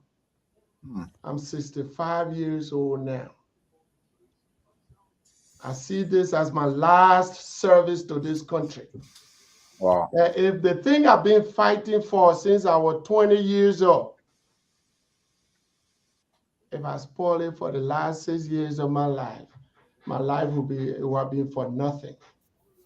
So he too has a skin in this game to stick with this thing. And you will hear him say several times, he said, I am beholden to my conscience and to my country. Okay. Right? And I will hold him accountable to that. And the day it feels like it's getting shady, I will come back here. If I don't come voluntarily, you got my contact, call me. I'll come here and I will hold the Liberian. I will scream or say, before God knows where I live. Don't bring me back. I will hold the Liberian people foot and I will tell them no man. Okay. But I am willing to put my neck on the table for that. Yeah, let's have Dr. Mento make a closing point here. I know a lot is ongoing. Everybody pressing their button here and there. Dr. Mento, I guess you Yeah, a lot of things ongoing. And what is the message you want to leave with us before we let you go? Well, is it me that's leaving or everyone's leaving? Well, I'm getting a message here that you get another something in the making, right? Well, okay, thank you. I just want to say thank you for the opportunity to be on this panel. It's wonderful conversation, getting to know the counselor. Like I said previously, I was fortunate to have a one-on-one conversation with him, and just going back to his past history and see the work that he has done, and that he's been the person who, not just a poor man lawyer, but has also been on the front line, working with the people and for the people. I just love the idea that when we're being inclusive of everyone, we're talking about even zero, and I'm just going to add zero, but pre-K to when it comes to education, to university. Oftentimes, as an early educator, I even being a part of the union here, I had a fight to say we have to include pre-K, but to hear that even from its inception, that he is including or inclusive of just early educators from early education all the way. So he continued to speak to my passion every time he speaks out, especially when he's being a representation of his words, his actions, and is not quitting. So I'm going to continue to soldier for him and fight for him, the rights for the people, the nation of Liberia, because I think that we can do better, and a better Liberia is possible. So thank you for the opportunity to be here. Thank I you. would say goodnight to everybody. Thank you for allowing me to leave early also. Thank you so much. We hope to see you again another time. Bye, everyone. Okay. Sister Goya is joining us. Is a strong supporter and a voice here for Councillor Tiawan Gongloe. Our man, Mala Jones, is also here. Guys, let me just bring you here. Sister, I see you smiling. This seems to be a huge day. It looks like you all were behind this whole thing here. Now it's been unveiled. Dr. Man, you part of this committee here. Is there anything specific you want to add up to your colleagues, the argument being made here about Councillor Gongloe? Well, not a lot, because I think they've done a good work, and that's why you see me laughing. I'm smiling because I've been watching it. I was supposed to be on with them, but I had school this evening, so I was coming home and watching it in the car. And I was excited because when you get people who know what they're talking about and the character they're talking about, they're not doing guesswork, right? So it's difficult for them to find it hard to talk about. Anything you know about really well, you can talk about it so easily. So I seen that flowing, and Dr. Mann, did talk about, for full disclosure, even though I am a contributor on this network, I support Tiawan Gongloe, but I'm also on the education committee, and then I'm also on the publicity committee also. And the thing Dr. Mann talked about, Councillor Gongloe is passionate about ensuring that education from pre-K to college and career readiness is available and is quality. Because the way the councillor sees this is that education is a property right. In our constitution, it talks about the right of liberty and the right to property. Well, you don't own property most times if you don't have education. And so if you deprive people of quality education, you're depriving them of a property right. And so the councillor sees it that way, and he thinks that Liberia should be number one in the forefront of providing quality education throughout, especially pre-K and the beginning stages. And so I'm excited. I listened, and I heard a question you asked about, where would the money come from? And we keep saying, the councillor keeps talking about waste in government. If you can take a lot of those waste in government, there's a lot of money that goes through waste that can be repurposed and reallocated to education, to healthcare, and to other things. And currently, the Liberian budget is what? 20% should be for education, and that is not even yet fully funded. And so I think what the council is pushing for is fully funding education. And that is both for people who have abilities and people who lack some abilities. And just real quick, anecdotally, I had a cousin who failed second grade 4 times, second grade, 4 years in a row. Same teacher, same student, 4 years in a row at a public institution. And the community and all of us, now I know better, but all of us back then laugh at him, we clown him, we say he was dull. Think about that. If a child is with the same teacher failing 4 years in a row and nobody thinks that there is something wrong, maybe with the way the teacher is not delivering instruction with the way the students learn, and nobody thought to even think about, is there a special need? Does this child has a special need? Is there a special education situation going on here? We didn't. They kept throwing him back in the same classroom. He kept failing, throwing him back. They kept failing. Those are stories that can be replicated throughout Liberia in a lot of instances. And that's what the council is looking at, trying to make sure we revamp special education and make sure that we are offering education to people based on the way they learn. And we are training our educators to understand and appreciate that. And so, Councilor Gongloe, I'm excited to be on the team with these smart people. I am by far not the smartest in this group, so I'm learning a lot. But I think Councilor Gongloe has done the Liberian people well by bringing these very smart people together to kind of put forward a plan to rescue Liberia. Okay, we want to welcome our own Dualo from our sister network, The Drive. Dualo and the people, Dualo, it's good to have you here. Thank you so much for joining us here. I think we need to have this sort of mixture to have these. We got to force people to listen to what they need to listen to, not necessarily what they need, what they want. And that's what we don't do on this network. Well, Mr. So, we're coming back to the drive. The last time the chief driver was here. Now the chief McKinney, hey, Dualo, how you doing, my brother? Dualo been doing a lot of extensive writing and other things here. So let's we just want to tap into everybody's expertise. Guys are going to be coming to you. Let me go to Jones. Jones. Yeah. Let me just bring you in here. This is to get this. Is that something God there? Well, everybody get your area. That's your area here we are talking about. Why is so significant? Why is so important? Why are we not having a conversation? Why are these people that are even seeking national office, they want to be president for that will? Why are we not hearing in details of their educational agenda, their infrastructure, their health, agriculture? But they said they want to be president, and we are not hearing much.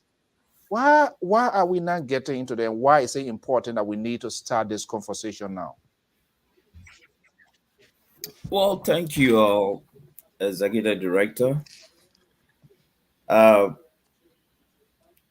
think the problem here, I really don't see much problem, but I think we need to go back a little bit into history. Councillor Gongloe is not only the first performing presidential material artist on this stage. We've heard the messages before. For instance, when Dr. Saye was appointed interim president November 22, 1990 in Accra, Ghana, we regarded him as one of our icons in Liberia. And the international community were even convinced that this guy would take Liberia far, and why. Dr. Saye was appointed the interim president. He almost consumed a constitutional era in our office, almost 4 years and plus. When Dr. Saye was stepping down, there was nothing like auditing, accountability. Most of we, the young college students, felt that, well, the professor has come and things will be fine for Liberia. Now we have an interim government. And then what happens? And some of us were disappointed. Yes, were drastically disappointed. Dr. Saye got all the support from the great United States, from the global community, and they were looking up to him. I may stand to be corrected. Yes. I never saw one transformation. All right. May his soul rest in peace. Again, the 24th president of Liberia Her Excellency, former President Sally Johnson. She became president 2006 to 2018. And most of all went in for her.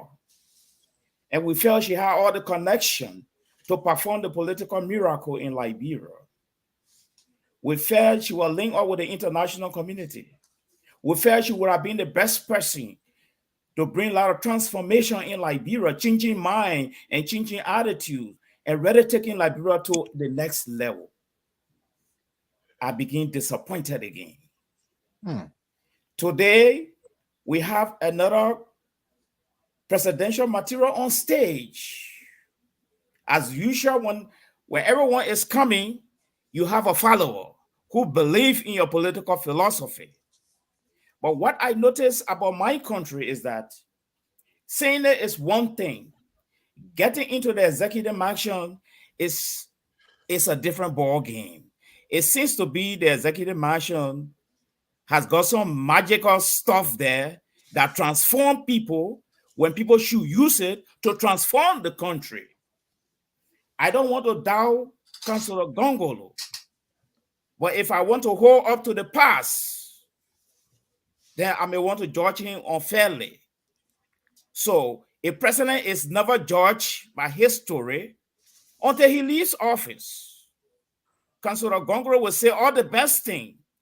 One, I know most of the politicians in Liberia, there's something called membership deficit.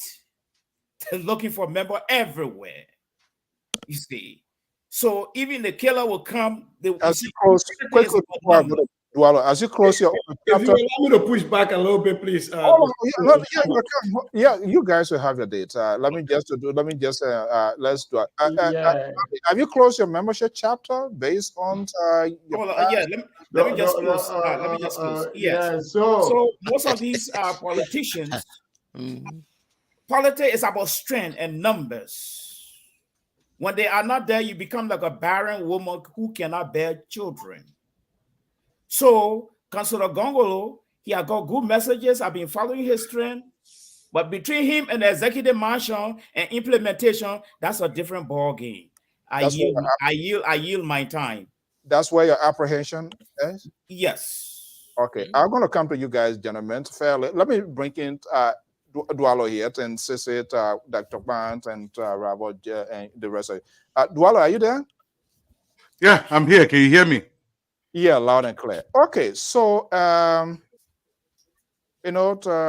people look at past history and how skills of apprehension kicks in because of things that are happening in the past. But I think we are having this sort of conversation. Do we need to be more forceful so that these expiring themselves to come clean, or even to their surrogate, like how the Gongloe teams are taking the bull by the horn? I mean, that's honestly the first time to see a team coming to come really to have a conversation of substance here. Do we need to step out our games, regardless of people, even other platforms, people that are support for the good of the country? This is what I'm going to say, and I want to welcome everybody else. Welcome to the show, guys. Look, the people of Liberia, for the last 175 years, they have not played their part in government to ensure government works. There is this tendency in Liberia, and it's very easy. Everybody tends to do this, and I believe it's a ridiculous way to approach governance. We believe the leadership are going to deliver in isolation, or we're forcing them to deliver. There is no society. No society. I don't know if you guys can still hear me. You brought me forward. Yeah. I just wonder to know who the There is no society. There is no society on God's green earth that has worked without the people forcing the issue. There is a tendency in Liberia. We become complacent and we expect vainglorious men to deliver to the society where we expect them to deliver. It doesn't work that way. The issue has to be forced. Mr. So, you asked a question before you give it to my brother here. I believe his name is, I can barely read his name, but the last guy that spoke before me. You say, the political parties have no philosophy. Obviously, they're not going to have one. We don't expect it from them. The last election, President Weah went to absolutely no debate. He's planning not to go to any debate. We accept mediocrity to its very bottom, and then we expect diligence and prudence at the end. This is lunacy. It doesn't work that way. The people must take their proper place. Look, if you read our Constitution, it's very clear. In the very first article, the people. There is a cardinal reason why the people are put in that position. The people, nothing that you want in this country is going to come to fruition until the people act upon it with force. Look, before I give it to you guys, I'll tell you what George Washington said. He said, government is not reasoning. Government is not eloquent. Government is forced. Like fire, it's a dangerous servant and a fearful master. Until the people force the issue, it's not going to work. Think the Boston Tea Party. Think the French Revolution, the Russian Revolution, the Spanish Civil War. Until Liberians are willing to pay a price for what they want, nothing is going to change. This is how nature is. I'll give it back to you guys. Yeah, okay. Yeah, before Dr. Robert come in, willing to pay the price. We don't want to leave our people here with ambiguity. What sort of price are you talking about, Dualo? A price for the evolution of proper medical facilities in the country, a price for education, a price where if a representative goes to the legislature, if for 6 years, after the first 1 year, he's not doing it, we impeach him.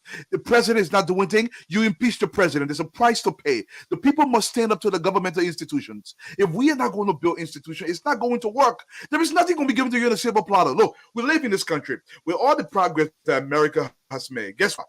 There are still riots in the streets because they keep fine-tuning their institutions. The price I'm talking about, I'm not talking about violence, even though sometimes violence is required. Look, let me tell you something.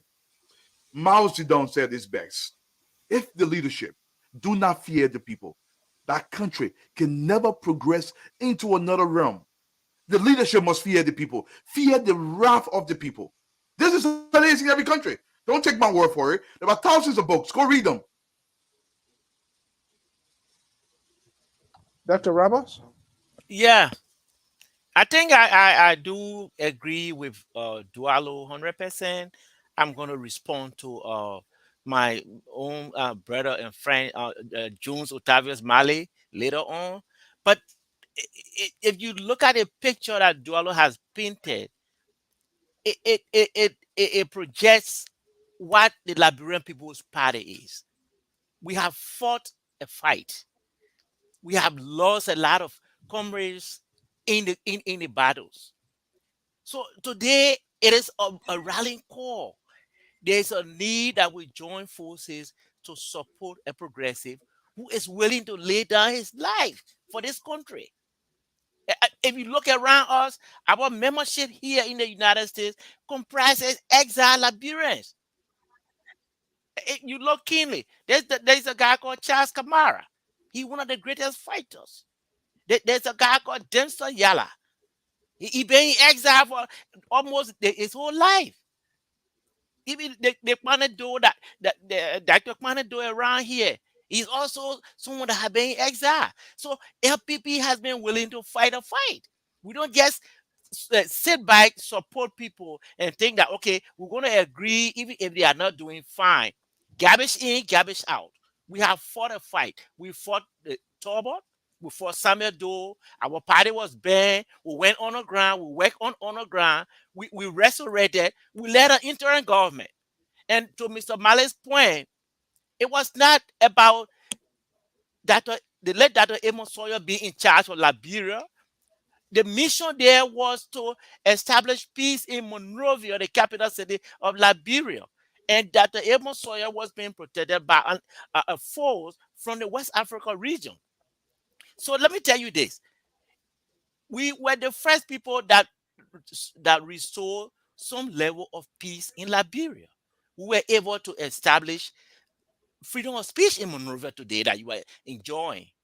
People in Monrovia could get up, go on Broad Street, and insult Dr. Sawyer. It was okay. Radio stations were set up.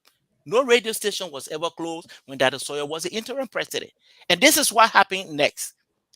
After 4 years and after several studies, Dr. Sawyer and the progressives decided, hey, let us give power to the warlords if this is going to end the war. Isn't that another way of telling you that, look, I'm patriotic? That was the first man who stepped down. I'm no more going to be an Was that he, or was that their court mandated him to do that? The government that was in power started the system.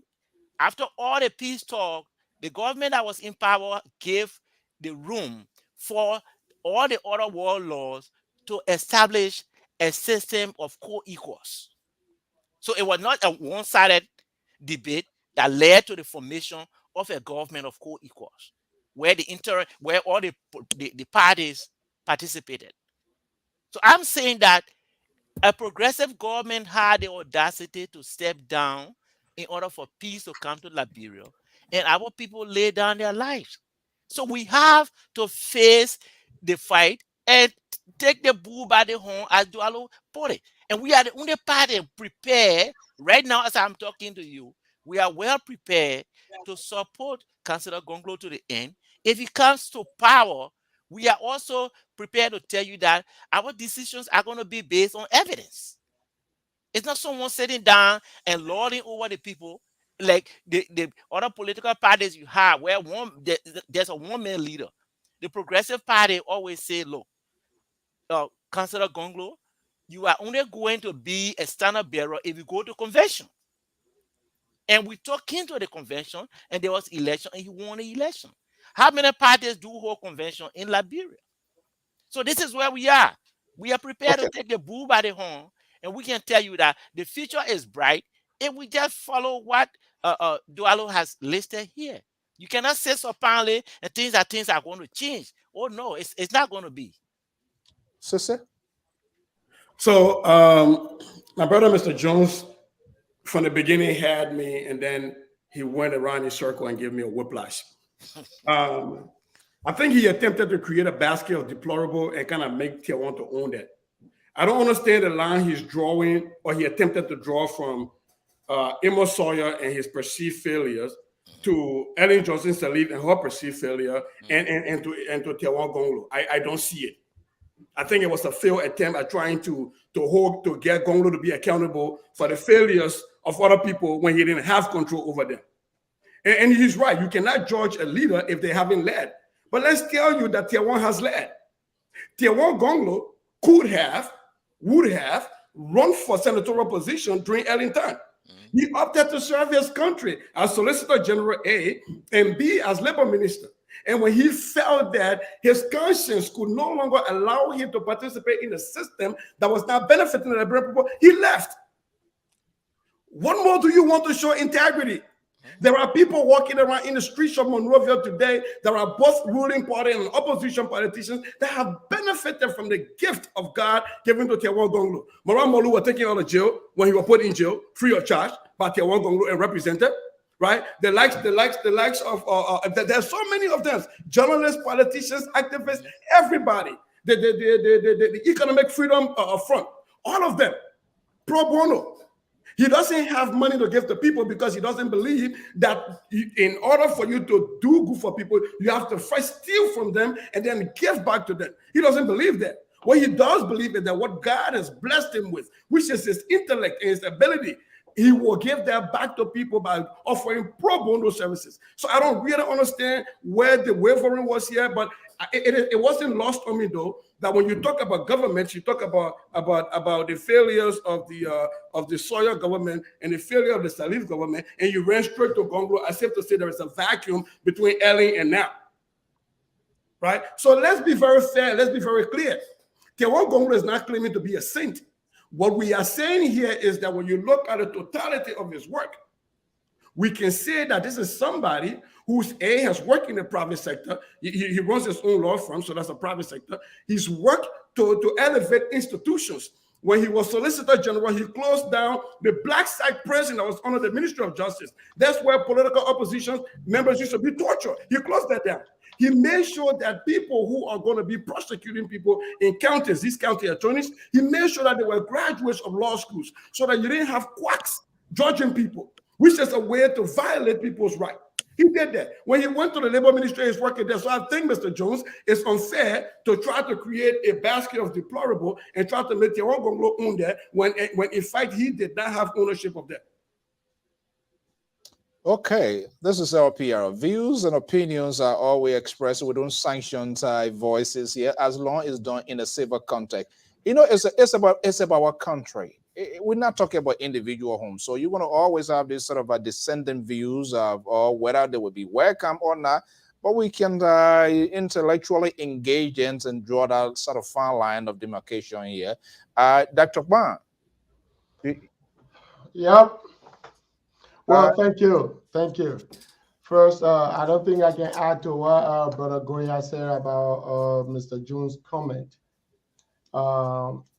If on coalition with him, when you get, like, if he were to put himself in any of those people's shoes, right?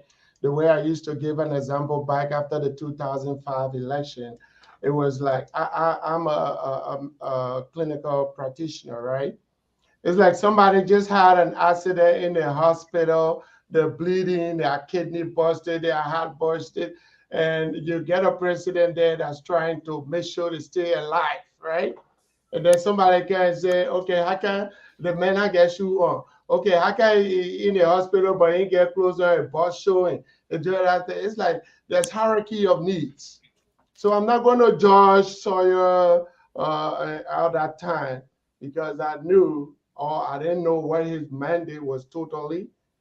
But like Saye, I would say, we can say because we had an issue with how Sawyer governed, then we need to have an issue with how Tiawan will govern. Those two characters, there's a big difference between them.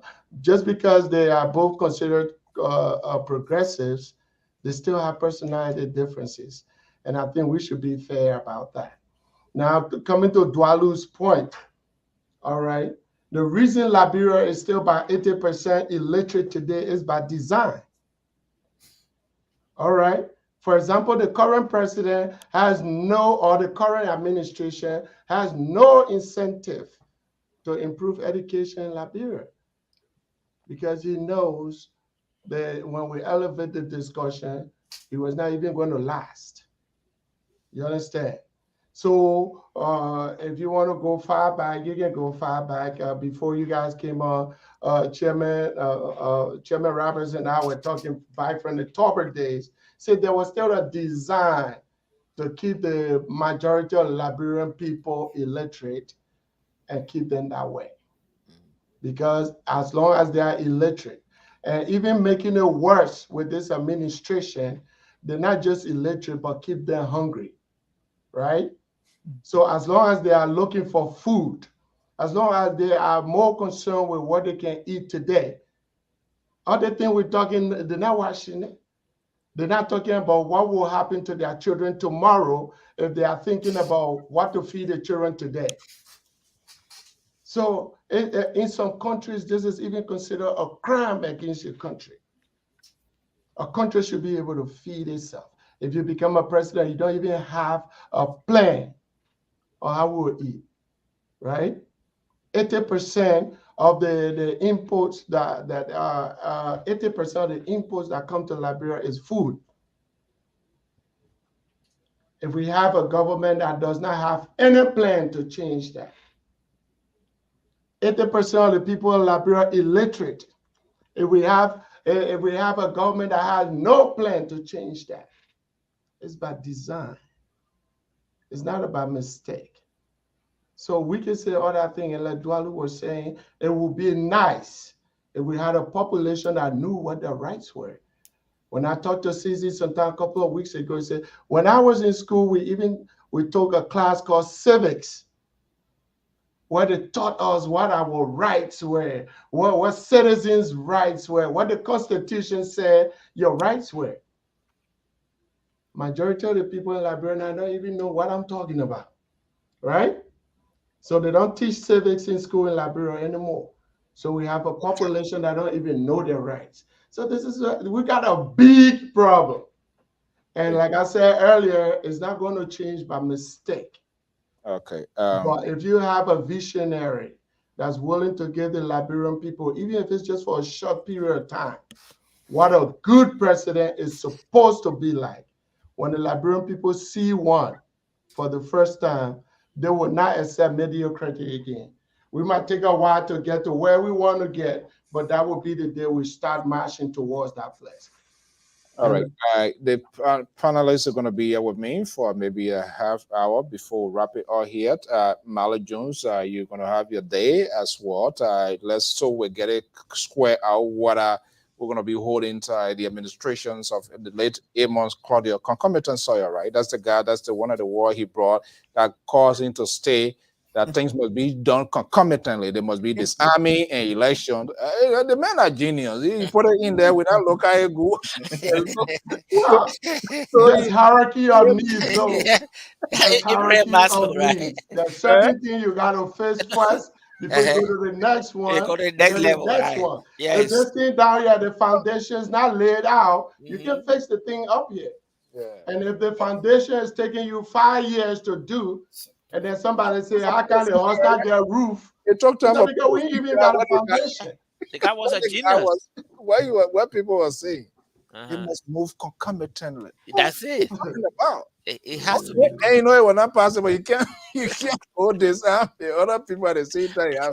But guys, I think it was a very good conversation. Malit and Dualo, Stacey, you're gonna be here. Let me go to Genius here. We can keep them here. We hope to have them.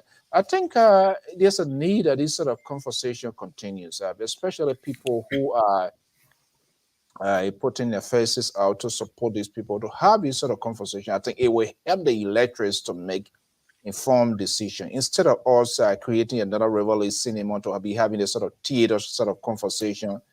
Conversation without substance is not doing us good. We are causing more harm. Zioka, let me just bring you in here. You know, I told you guys, yes, he's the guy that is for counselor here. And I mean, yeah, and it's good to have this stuff here. We are going to take leave of you guys before you guys can go. What we should be looking out for in the next coming days, week.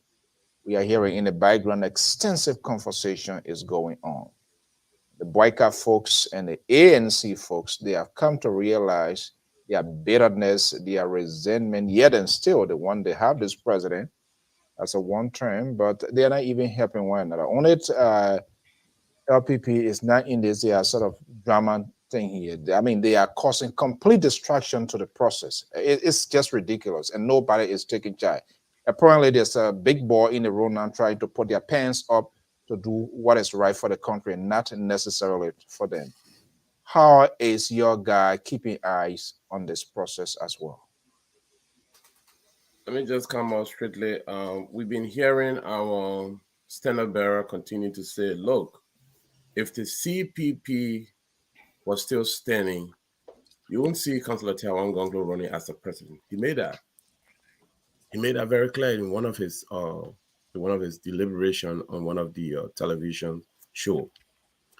And the reasons why you see I am running for the presidency is because the Liberian people has lost their hope because of the CPP, and so now I'm coming in the picture. So now, if the CPP decide to reunite, it's a good thing. Is that a genuine argument, not to interrupt you, Zioka? Is that a genuine point there? Or is it some sort of political weakness? If this guy dead, I will have no accommodation. So let me just get out of it instead of me being politically weak. Politicians are very strategic in making Can I come in? Yeah. All right. This is my personal opinion. I mean, I have talked to the councillor extensively. I am not giving a position of the councillor or of the party, but from my own understanding. Okay. Liberia is not going to be fixed by a marriage of convenience. You understand? So like when Councillor Gongloe comes to this country, he and I hangs out a lot. And then when discussion of things like this come up, he said, okay, what do you know Cummins stands for? All the problems in Liberia, what do you know Cummins stands for? I mean, one time he was popular for Mr. Clean Hands, and next thing you know, Louise Brown is a speaker and all these other people there, right? Okay.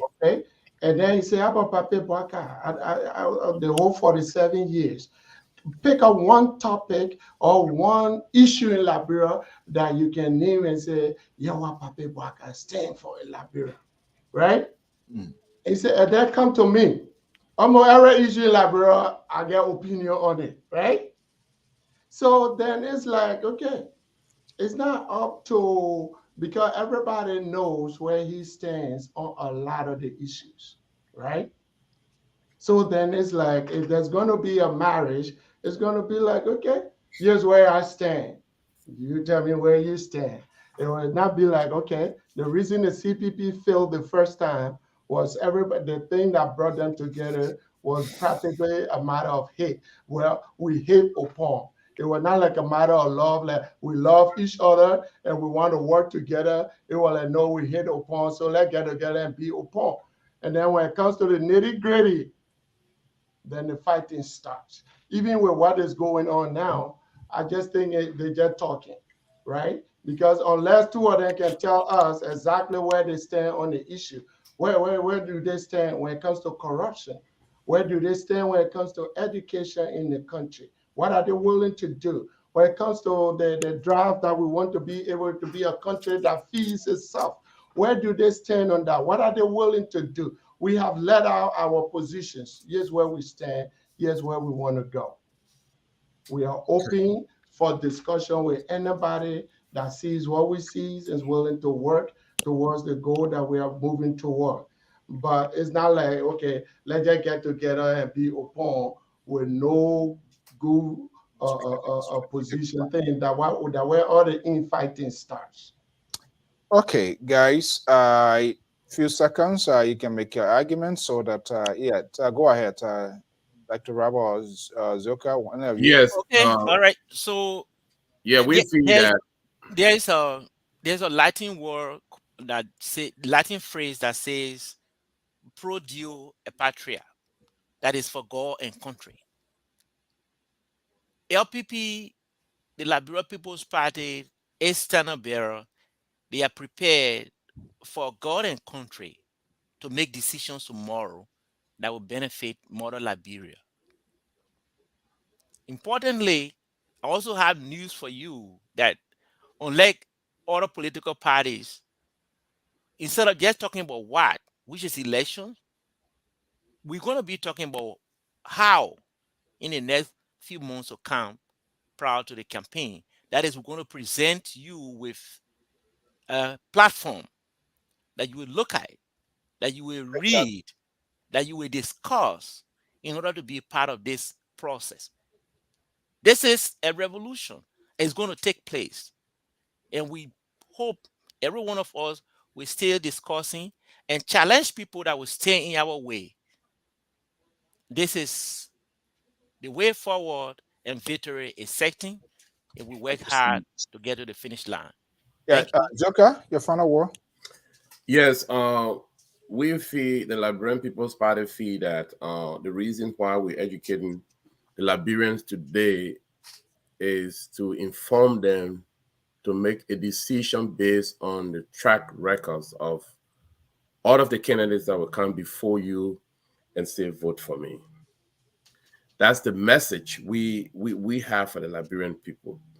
We want you to make the selection of the leader based on his track record, and not a political speech that will tell you, okay, we're going to buy this for you, we're going to give you this, and then after one day, probably you have gotten like $100 or so for you to sell your vote, and then you live in poverty for the next 6 years. We are telling the Liberian people, make the selection, vote your leaders come 2023 October based on the track record of that leader. Okay, well, guys, we want to thank you so much for having for being here, to having this conversation. So we're looking forward. That would be a very great thing, and I quite agree with you. It is time to have these people what they have in black and white for which they want to. And then we're going to create a job. We're going to do this. How? Where is it coming from? How will it be done? Who's going in? Who's coming out? Or are you going to increase the size of government as well? Like what happens? So we need to have this. As soon as you guys get that, if you can share that with us, that would be okay. Feel free anytime if you think there's something new emerging from your party, your standard bearer, you want to share with the Liberian people. We are here always to have this conversation. I want to thank you so much for such a fruitful evening conversation regarding the affairs of our country. Dr. Brown, thank you so much. Dr. Rabos, and my own mentor, Izokat, thank you so much for your time. Thank you. All right. Okay, so let's let Bamboo Diva, the caller here now, with the guys here. Okay, so I mean, okay. All right, so who can run? Who can run? Stay. Jones. Yes, sir.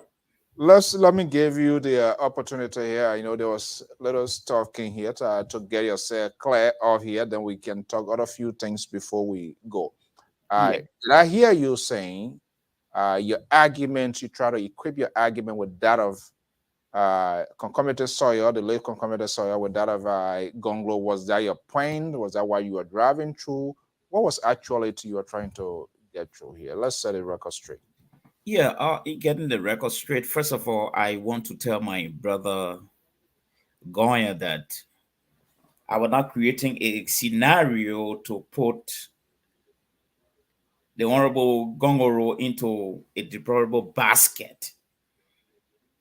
I said my premise was I've heard these type of utterances before.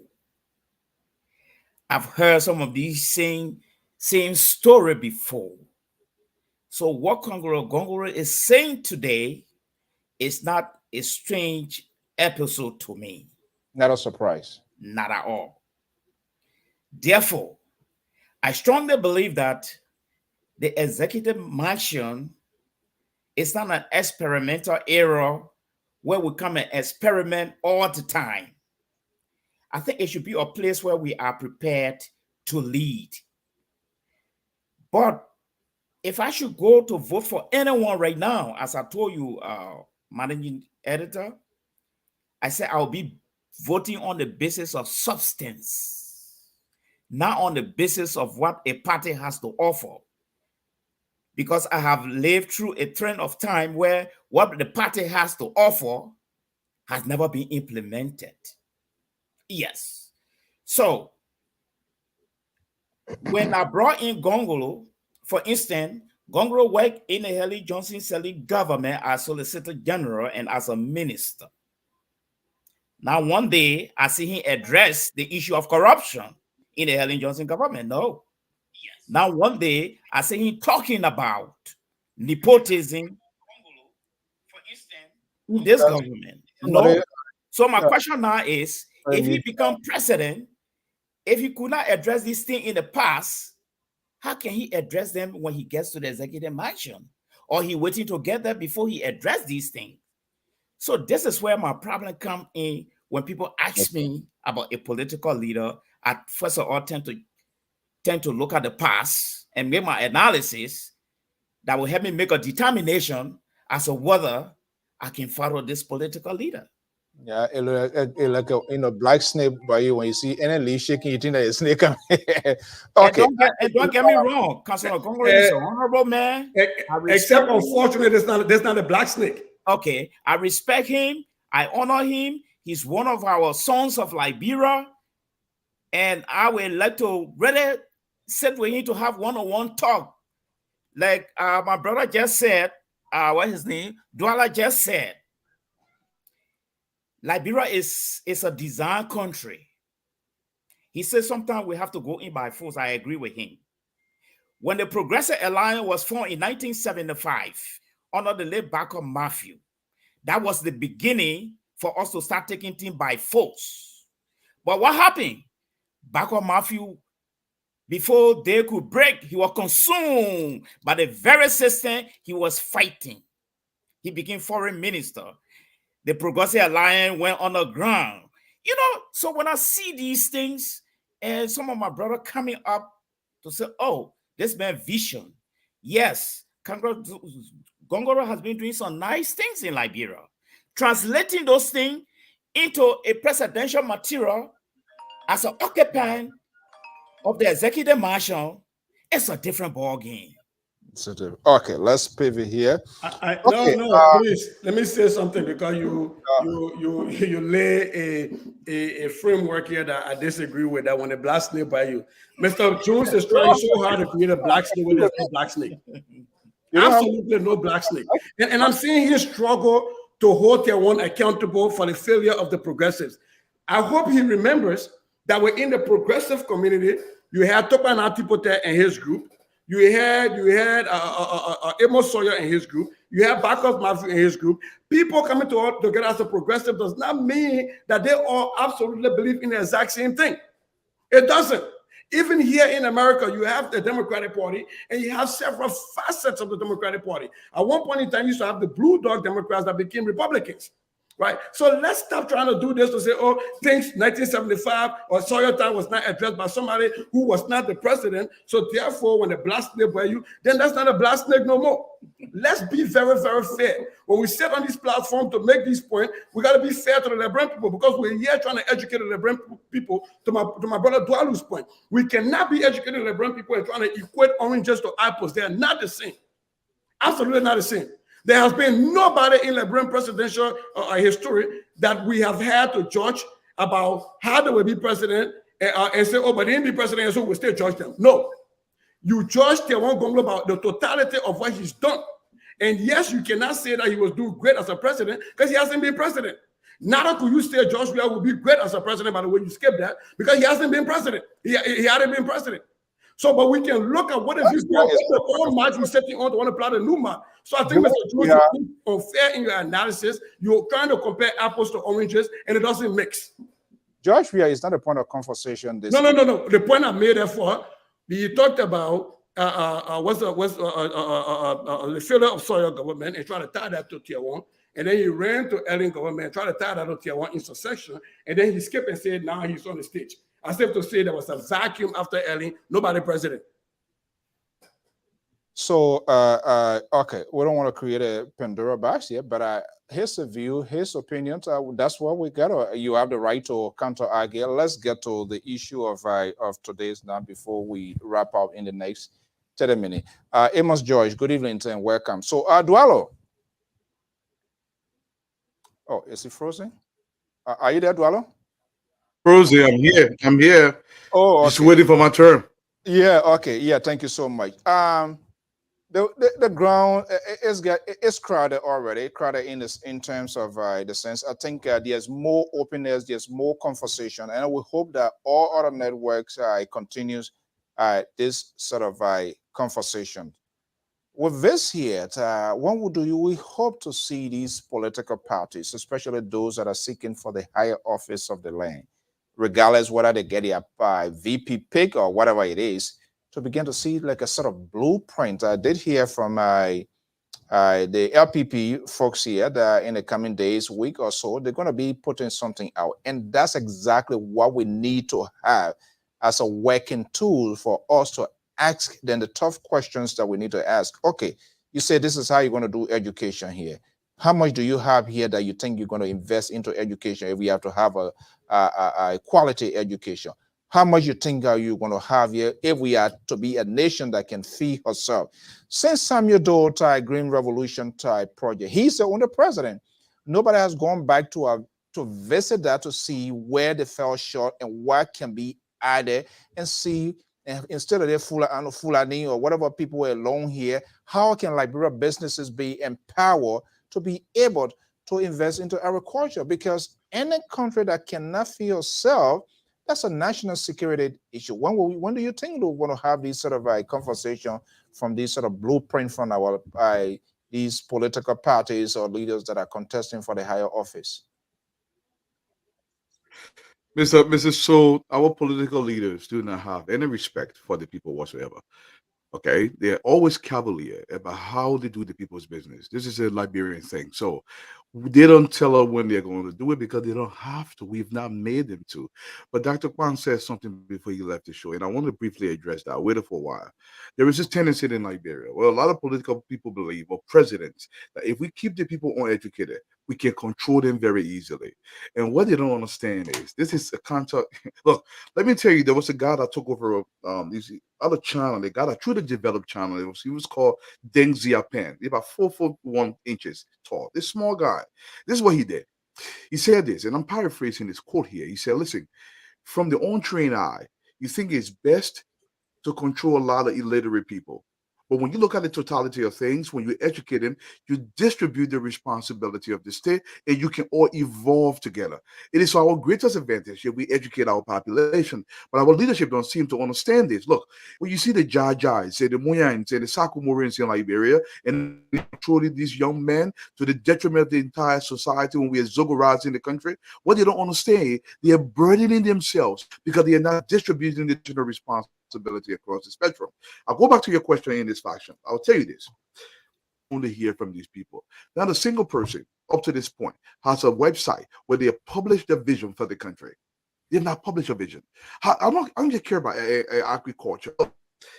I believe the evolution of any society must be built from institutions. We refuse to build the institution that will create the production in that country. And Brother Antese says something. Look, he's totally right. People that put in the position of trust must be at production levels. Let me explain. I read a whole paper. I publish these papers. The reason why I do this, I want when I'm going tomorrow, somebody say, oh, do I to wrote them down? The issue here is, look, I've been working in finance for over 20 years in America. I went to high school in this country. I want to say something. When I was fresh out of graduate school, for 3 months, I made coffee at my company. I was just a coffee boy. Not because I was stupid, because the guy that was going to train me, I had to pay my dues. There was progression in that field. Gradually, I began learning. And then after a year, I got my first desk.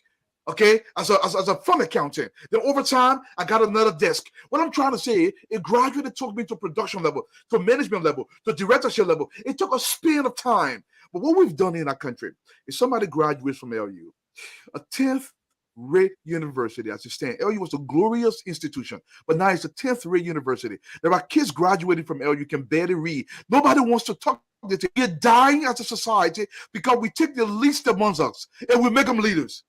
And we expect diligence and prudence and responsibility. It does not work out that way. Our leadership, we must require more from them. Our best and brightest must lead us.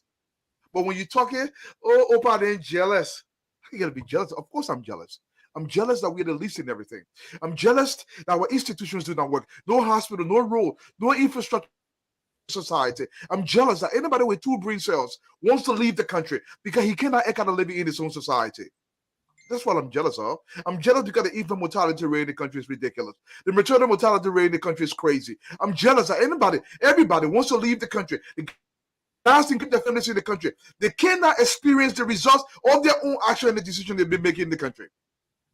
Nobody allowed to talk about it. When you talk, amen, you do not take the most consequential position in the country and you give it to a man that has no original idea in the person or president we are. And you give him the awesome responsibility of the presidency and you expect results. Our children will die as slaves under the arms of foreigners in our own country. I hear about to you guys. Amos George, the man from the far right. Let me bring him into this right here. And I want to go to Susie. Amos, what are you laughing for? So what? I see you laughing. Share the fun. Liberia is an amazing country. You're curious? Whatever. Is there any evidence we're going to get out of this here? Considering what is unfolding, how do we get out? What other language do we need to speak? How should we go down there to the ordinary? You know, there's a video. I meant to play that video, but I got caught up in subsequent conversation. I'll play it. Look, it's serious what is happening in there. The young guy assembled a group of people. The story went like this. In his word, he visited them first and he promised that he was going to go back. So he has gone back to them now. And then the people were responding, okay, you now come. Election coming. We got to go vote. Our children are going to school. And we got to make sure our house is in order. So you say you are going to your guy, you come back now. Where you get? my people, and what we agree, whatever they bring here, when it all ready to all, then we all agree we're going to go that way. Yeah. When you have a group of people, I will have to throw that video in the group chat for you to see it for yourself. If you have a group of people having this sort of backyard conversation in 50s, in 100, Dwello, Sissy, Mally, Mr. George, imagine just only 1/4. And the guy said they're going to be going all around. And these people is like literally putting a tinted car windshield. You're not supposed to see sunlight. I don't know. I didn't conclude to say why, but the idea that you people came to a consensus. When you can't, so you not can, we want to hear from you. Can't talk something so we hear. And then when you talk here, go for you. And what we say, yeah. Yeah, it's the volume. how you doing, yeah. How you doing, Sissy and Molly? You see, this is not strange. This has been a trend in Liberia. We talk about two-way parties, one so say all. What is in to go and gather a group of people, the chief say, carrying the men, that's it. And that's what, yeah, okay. Now, it just had taken a different form. This form now will have freedom. We still got multi-party systems. But that mentality still remains there. That they feel that's the only time they can get something from the politicians. And the politicians also use that to play on the people. Take, for example, after election, all the guys go back to they sit down. Nobody want to see those people again. If it is 9 years, 8.5 years, then they go back. They start approaching them. I come back for re-election. Because they say, hey, he will give us something. And every time you hear in Liberia, that man is good. The goodness is because he can get them 5 out of 10. That's the goodness. Hey, go to Liberia. If you see someone praising a politician, if you ask them what that man has done, not for you, but for the community, that you think the children here can benefit tomorrow, they can become official leader, they will not tell you, they will say, oh, if you go that man, he said today, have my child go to school, he'll give you small, you can't pay a child school fee. That is good for one person. Those are the kind of things. So you ask, what can we do? What we're doing, that's what I always say. Sometimes people get frustrated, some people get frustrated, oh, this and that. And I always say, the only thing we can do is to continue to preach this message. Because the moment we become silent, then those people have won. Those people who continue to misuse the people, then of course they have won. So we have to continue to talk to our people. Why do you think these people, they cannot put in place a proper educational structure to try to educate the masses? There's a reason I always say there's a reason for this. If you go, Flomo having to go to school, James come to town, he will be able to stand in front of James, but James, you said that we should vote for you. What have you done? You have been in the house 6 years. What bill do you proffer to benefit this district? They don't want that. That is the reason. So what they do is that they create a situation to keep those people down there. Just had the serving them, and the children are in America, Kenya, Ghana, going to school. When the children go back in, those poor children will continue to serve them the same old way. That has been the design of this people. Vicious cycle, right? Vicious cycle. That has been the design of these people. It was done intentionally. It doesn't, they don't know it. They know it. Okay, so and that's what I can say today. We have to continue to talk to approach people.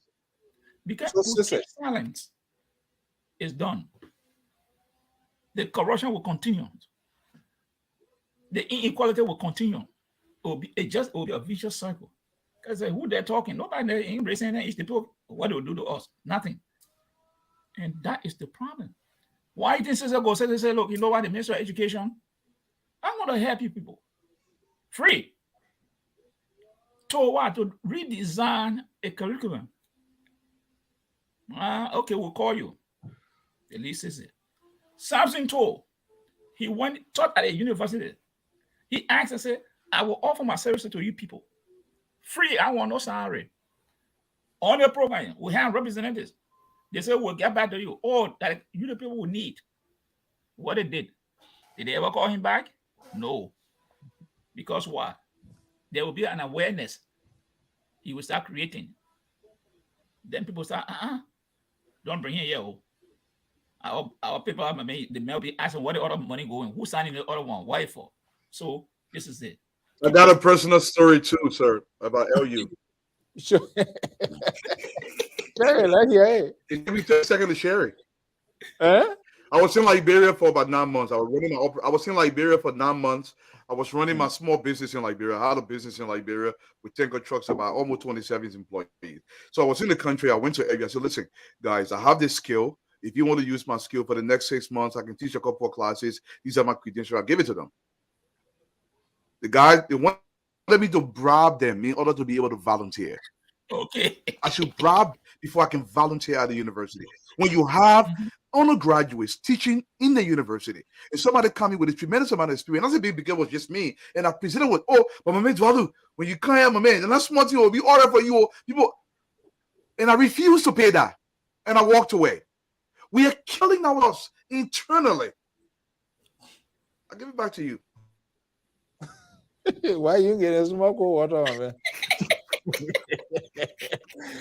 so you know the thing here, once you go in there, right? The first thing, come and ask you, oh my man, go you here. So the next question, you here to stay? So they are doing all their SOS security, and you say you here. How you know? That's so how you know? Oh, how you know? Oh my man, you not move home? You not move back home? I said no, I'm here.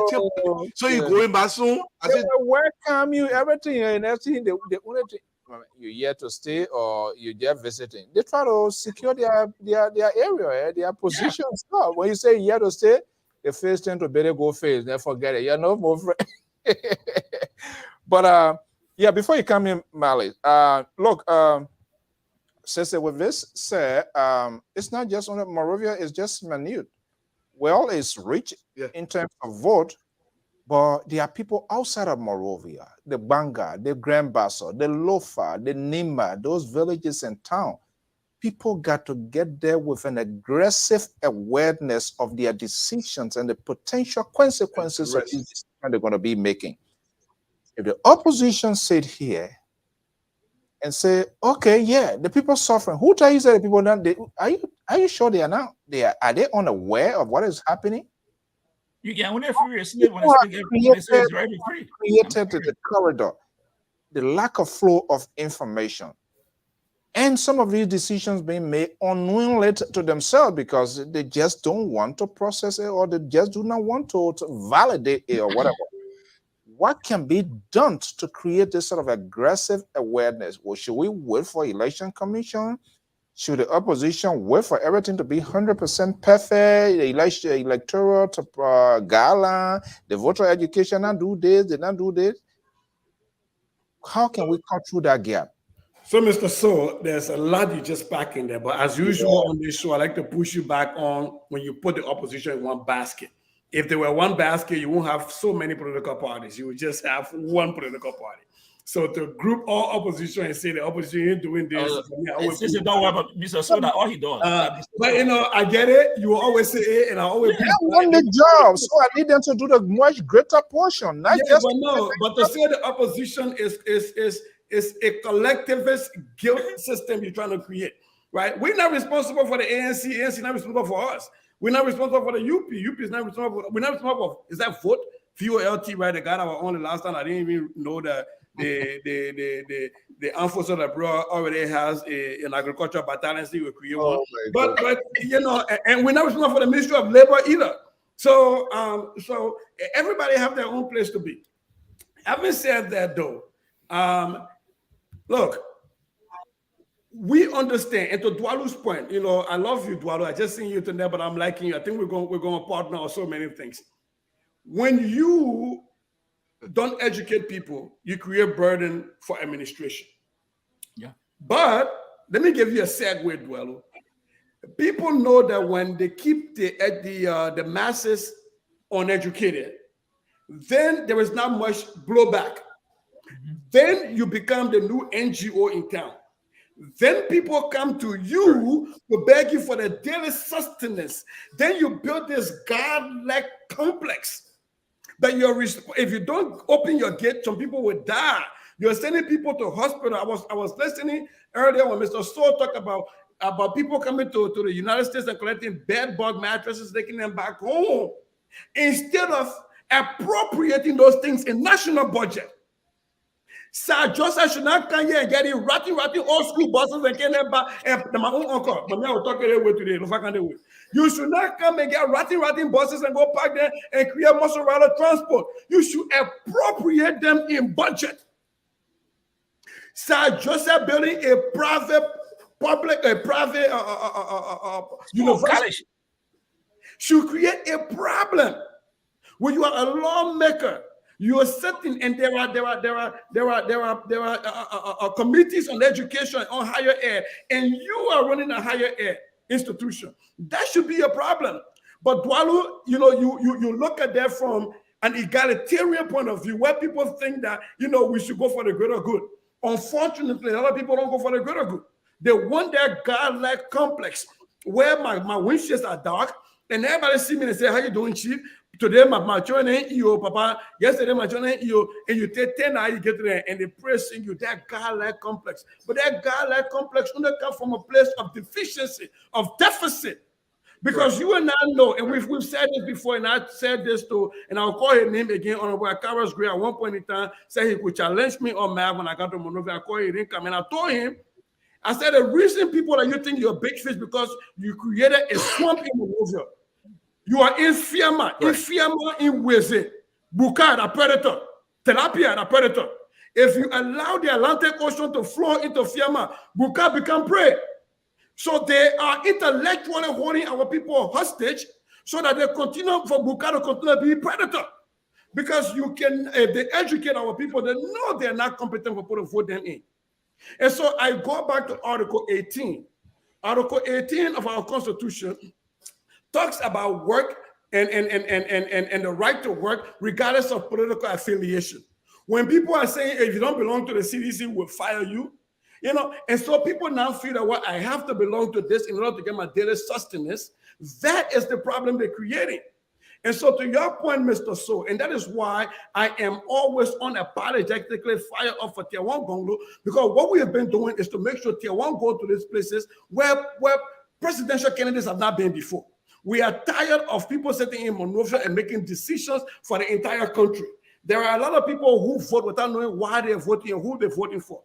And we are telling people this time that your vote is you giving power of attorney to somebody over your life for the next 6 years or 9 years, depending on who you're voting for.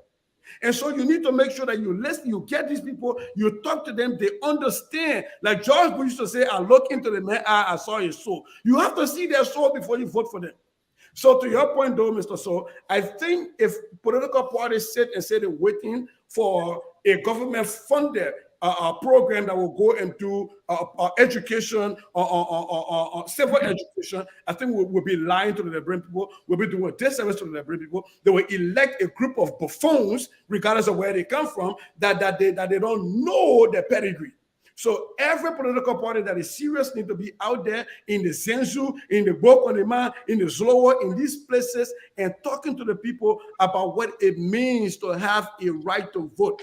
Because quite too often our people take that right to vote very minimally, not realizing that that is their trump card. Marla Jones. Yes, sir.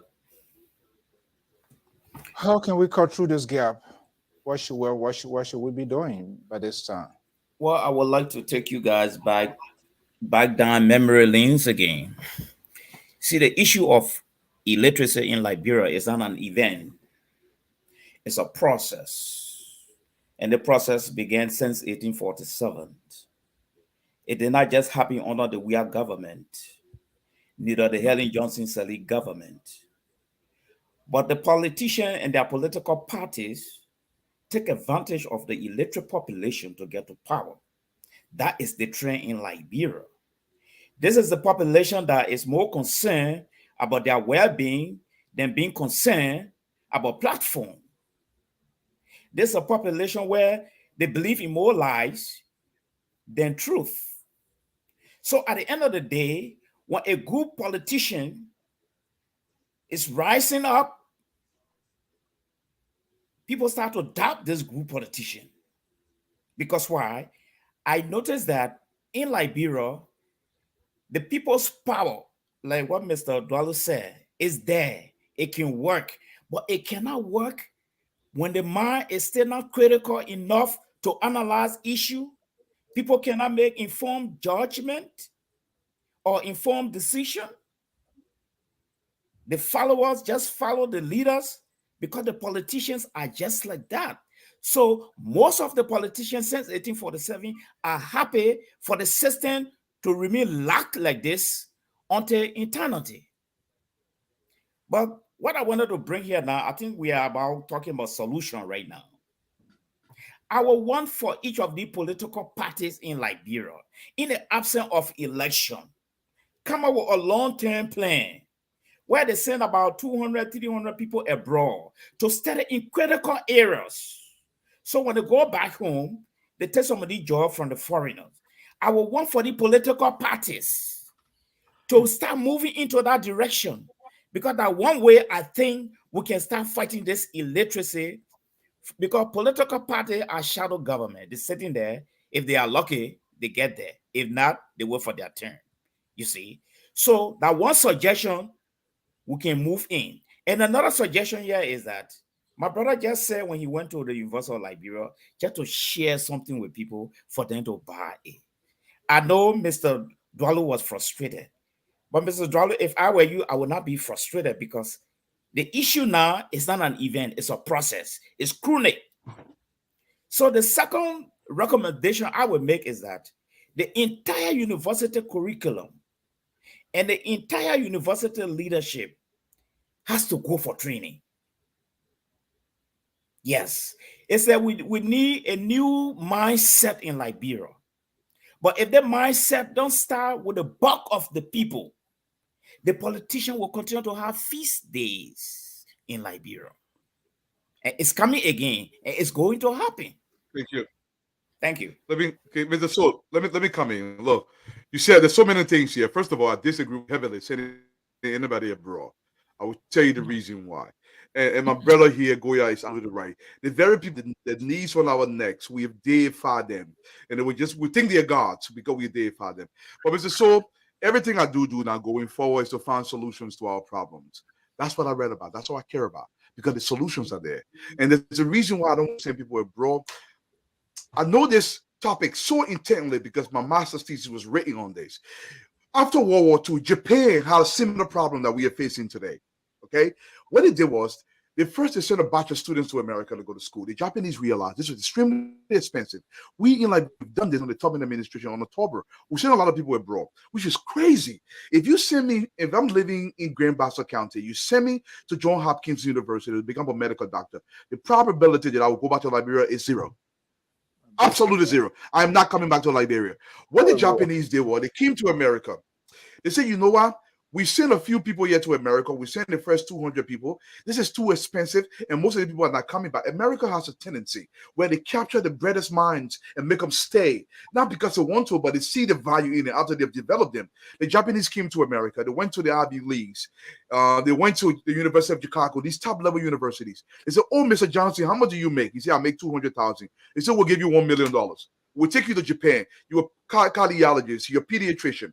You go to a Japanese university, and instead of you training one Japanese, now you're training 200 Japanese in Japan. The first batch of students that were trained with masters and PhD, they became the new professors in the university. You have to indigenize your strategy. You have to indigenize your strategy. If you have time, so I want you to Google Common Sense Economics for Liberia. Let me tell you something. I wrote a paper called Liberia $1 billion Challenge. This is my intent right now. One thing I'm looking for, I'm looking for $1 million, and I've been pushing, and I will get to that money. If I get to that $1 million, I'm quitting my job. I will dedicate the rest of my life to the evolution of this country by fire, by force. I'm sick of it. We're dying as a society. Let me tell you what I intend to do with this solution. We in the diaspora, there's something going on with us. We hold the greatest opportunity to transform that location, but we are not taking our proper place. This is my suggestion. We have about 1.2 million Liberians scattered all over the diaspora, America, Australia, you name it.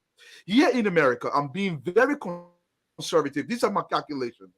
The average Liberian minimally makes $40,000 a year. Minimally makes $40,000. I don't know anybody who makes $40,000. Everybody makes way more, but I'm being very conservative here.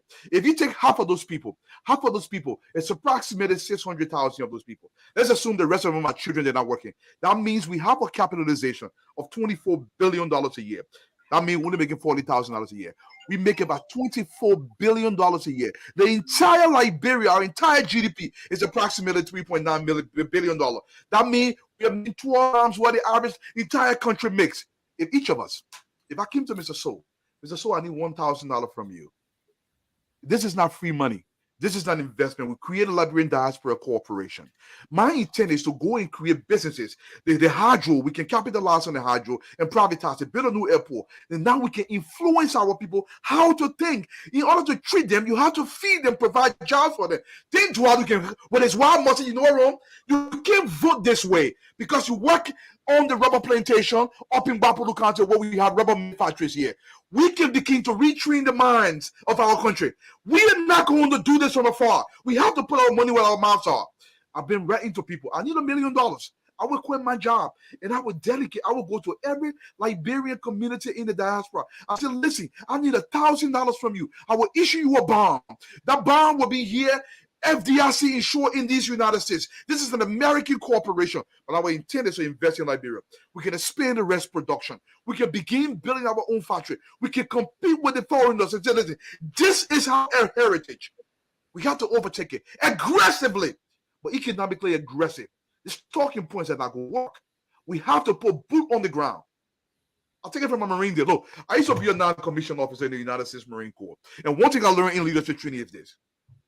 The mind must be federalized with the intent to change it into the direction that the leadership requires. So you have to create a federalization of that mind. How do we create a federalization? To do job creation, to do building our own schools and our own research universities in the country. And we can come see, you know what wrong?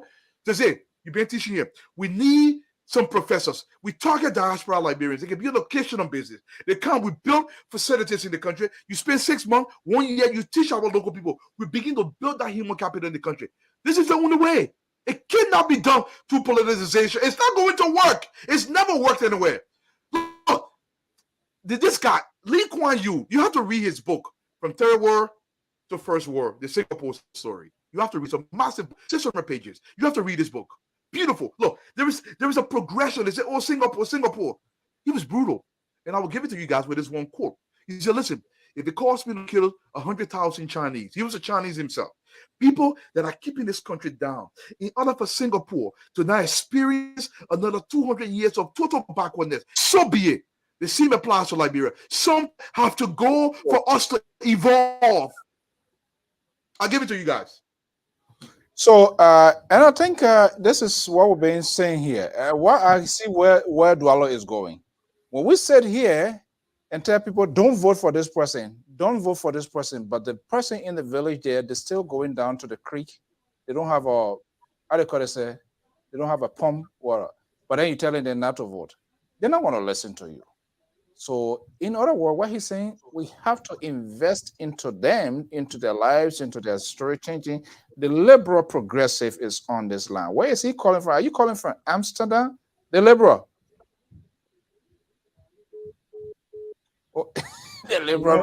The data finish. By the time he press the number, the data finish. The Amsterdam is too expensive. Okay. No, you call back yet. Yeah, so I think that's what, in a nutshell, I think that's what he's saying. And it's a kind of workable strategy to invest into the people. You will get hold of them, you empower them, they will listen to you. But if not, they will. I'm stealing the terminology from you tonight, indigenize. Yes. Look, and this is what I think my brother, you should open a church. In rivalry to Reverend Senator Prince Johnson and Reverend President George. We have Reverend Dwalu. So our Sunday will be complete. But but look, okay, let's see. Indigenizing stuff in Liberia. Yeah. The Liberal, are you there? I am, Mr. Soul. Let's hear from you. Where are you? Well, I've been listening. I think the fire that Dwalu, Honorable Dwalu, is laying on each of these young Liberians it's a good one. It's a good one because for me, I've always stated it, Mr. Soul, that our people said the dumber will beating here, they suit in Liberia. Serious note. The young people here, I mean, you could tell from this guy's voice tonight, he's hurting because he knows he has the ability. He knows he can move things in Liberia. But the folks that are on ground, they have no interest. They have no interest.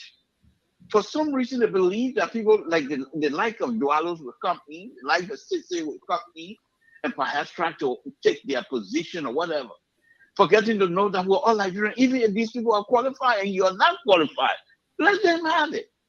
But that's not the reason that I'm calling. I'm calling in. I've been noticing something. You know me, Mr. Soul. I'm very, very much involved in a lot of things. And quite lately, Ambassador Baka is here. But I don't see Lobo. I don't see Lobo around Ambassador Baka. What's going on with that? I knew they were coming with fire. Why you didn't go there? That's very interesting. Why is Lobo not around? Where is Lobo? That's very interesting. Is Lobo been kicked out by Costa? I mean, or maybe I'm just looking at wrong pictures here. But I have not seen ever since I've been seeing a lot of pictures Costa posting. Perhaps he been posting those that he had with no Lobo. But I mean, just a front racer. I'm still going to. So ask the man, I two children there, Lobo and Costa, and I two children. He said he know them. I don't know those but people. He talks about them every day. Dwalo, can you imagine? He doesn't know them, but he talks about them. Right now, the president is doing good. And President George is doing good. Nigeria is sweet. And we're all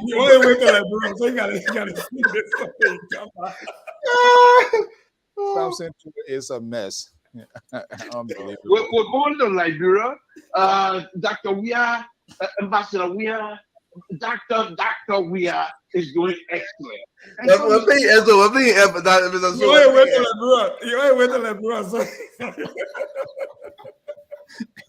This guy, the Libra is a complete mess. Oh God! So I just called to let you guys know we'll be keeping in touch. We're on our way to Liberia, and we pray that everything will be fine and everything in Liberia seems to be okay. So nobody putting their phone in there more, eh? No. But the Labour need to join the show from Liberia. Remember how in Liberia I had to join the show? The man got to join the show. The man going total, the man going in the village.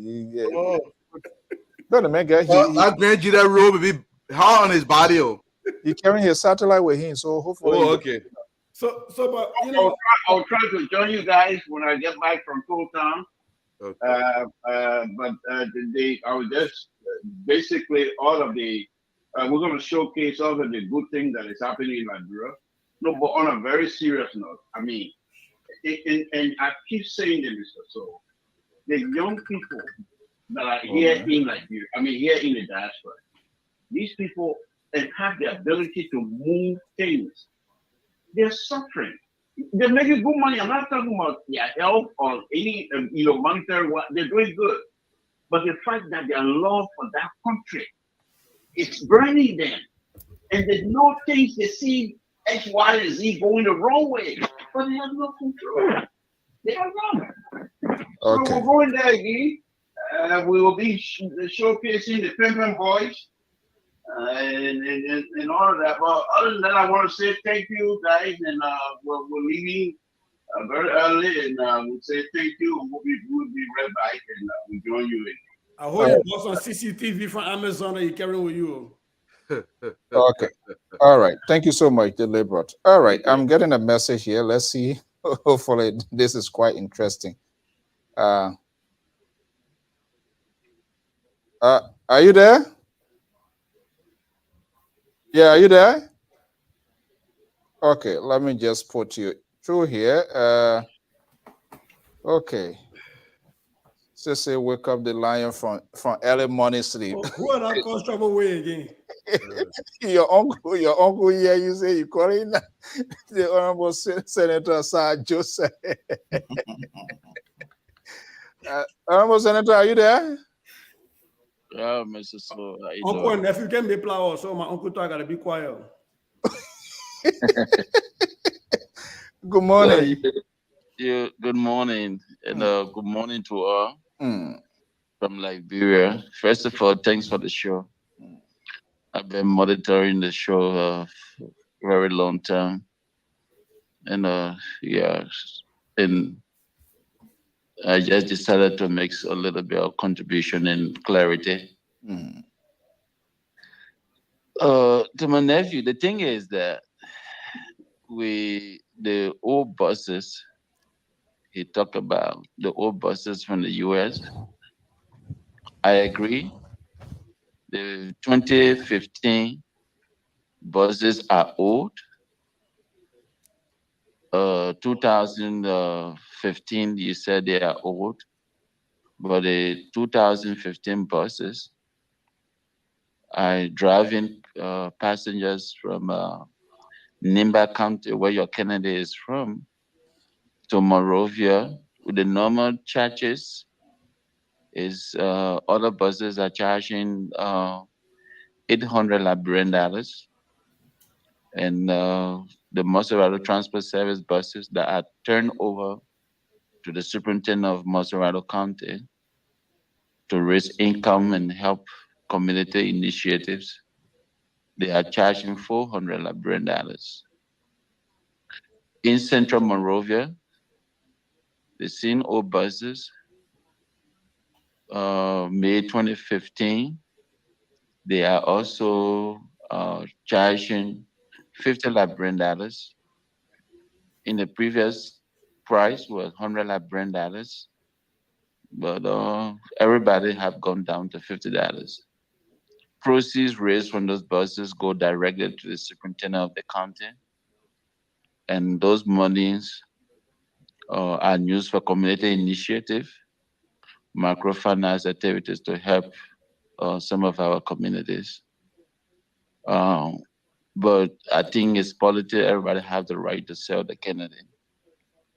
So, but I believe that if you can help me get some more of the old buses here, we can make a lot of effort.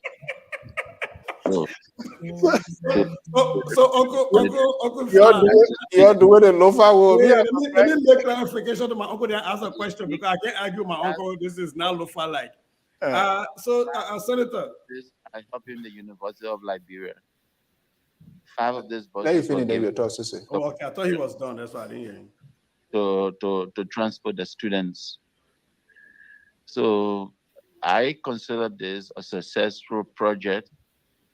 I was given money to purchase a vehicle as a senator and used those money, and I brought in those buses to Liberia. I bought them and I brought them to help our citizens. NTA that you raised issue for, the government of India donated buses to India, to Liberia, almost 100 plus buses.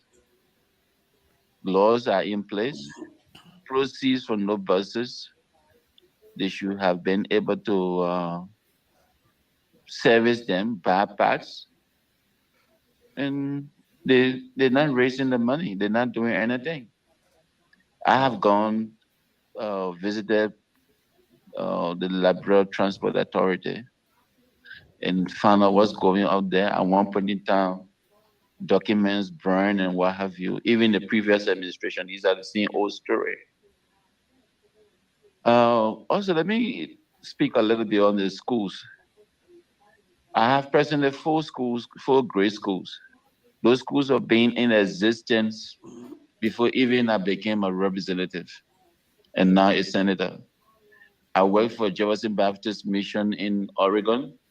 As director of missions, I built 30 schools in Sierra Leone before coming back to Liberia and established those schools. The first thing was when those schools were established, the church sponsored those schools, and the church asked that we should turn the school over to the government of Liberia. We wrote them officially. The government of Liberia said they are not in the position to run those schools. As we speak, those schools are still running free of charge. And I told the wise that there is a need to come up with a technical institution as senator of the county.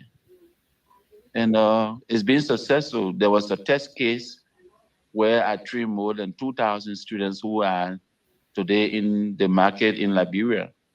They are doing very well. And I still feel that there's a need to have a technical institution. So the church in the United States contributed up to half of the amount to build that institution. So I don't see anything in it. If the governor of Liberia is willing to run that institution, the building will be turned over to them. Even the schools now, even today, we are ready to turn them over to the government of Liberia if they can pay the teachers. This is still wrong, Honorable Joseph. This is still wrong. Can I ask a question to my uncle before? Yeah, ask your question. Uncle, for like hearing me. So the first thing, let me make a clarification. When I talk about the buses, it was in the greater context of that should not be the responsibility of a senator. It should be in legislation that those buses be in national budgeting, like you talk about the LTA and the issues with the LTA. So that was the reason that got brought out. It was not to take a dig at you. It was to say we should not be having senators coming here, whatever old new rotten buses are to go to Liberia. National transportation should be in a national budget. That's the point I was making. Now, having said that, though, do you think, though, as a senator, and I know you will come by one of these days for us to talk when you when your official campaign kicks up, but as a senator of the most populous county, do you think that running your own schools and the government not taking over, and I'm thinking it's because of lack of money from the government, you said if they can pay the teachers, do you see a breakdown of governance in there where you have a school that was built by philanthropists and you're willing to turn them over to the government, but the government is not taking it, and you're running a transport system where the money is going to the county simply because the LTA or the Liberia Transport Authority situation is not sustainable budgetary wise or everything else. What are you doing as a senator to ensure that the LTA and the Transport Authority becomes more viable so that you don't have to have buses that will be running and giving money to the county? First of all, I will, as senator of the county, I will come up with an initiative that will help my citizens. It is impossible for the government of Liberia to take care of everybody. There are times people are sick, they cannot afford. There are market women who sells in the market that don't have anything at all. As senator of this county, which type of initiative do you think I can come up with to trickle down, for the trickle down effect to be felt in towns and villages within Montserrat County? Let me answer that question, Mr. So. And Mr. Sajus, if you're listening to me, sir.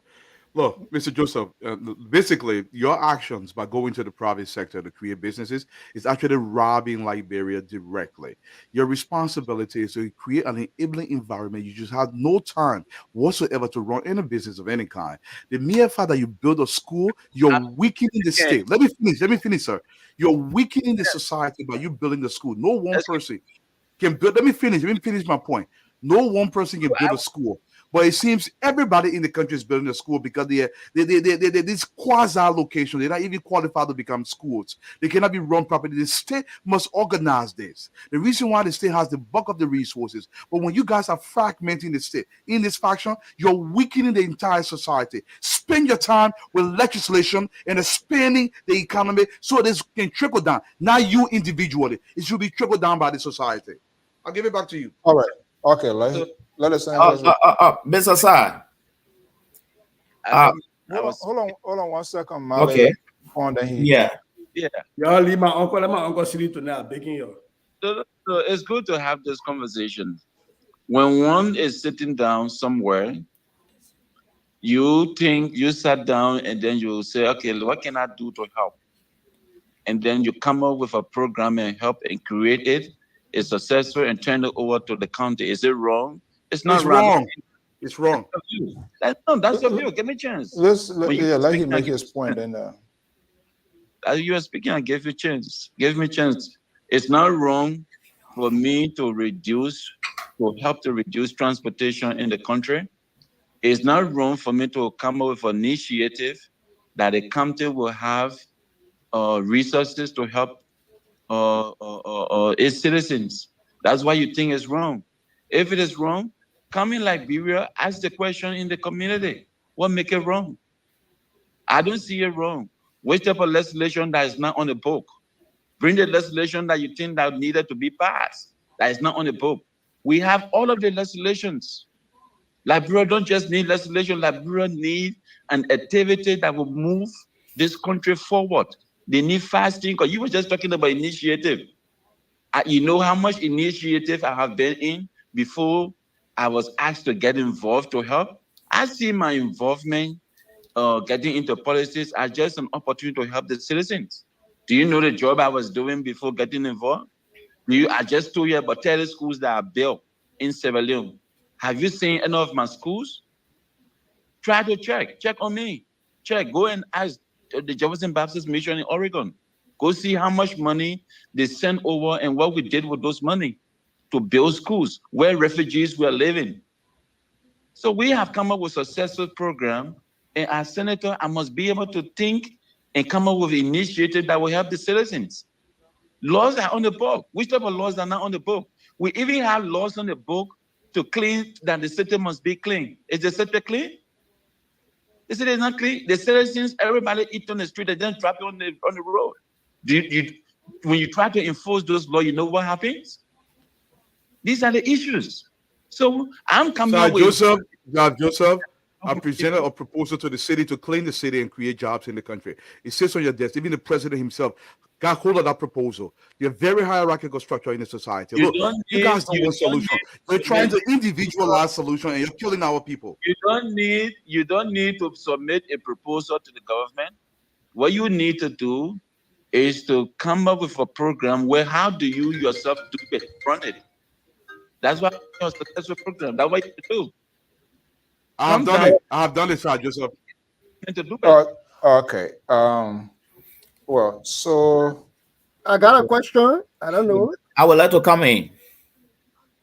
Okay. 1 second. I don't know what Senator, do you still have the time? Yeah, go ahead. Yeah. Yes. Okay. Where are you coming from tonight? Hold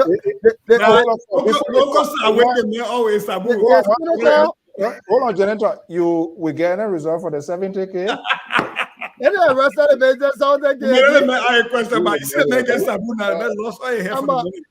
I'm a former legislative research analyst, so I just want to ask. One of these guys clean, making yourself bald hair. We're not. No, I got money to be paying the barber there. Every time I pay, I get team of Liberia. How much? The man saving the money to get his own day back, so he's saving. All right, go ahead. I know it's kind of late. Go ahead quickly, so that. Honorable Sir Joseph, senator chair on the executive, the individual who is responsible for the Liberia Senate to take legislative instrument to the president. Good evening. My question is basically three things. Well, I'll just put it quick. I want to know this controversy that has existed about the CDC government meeting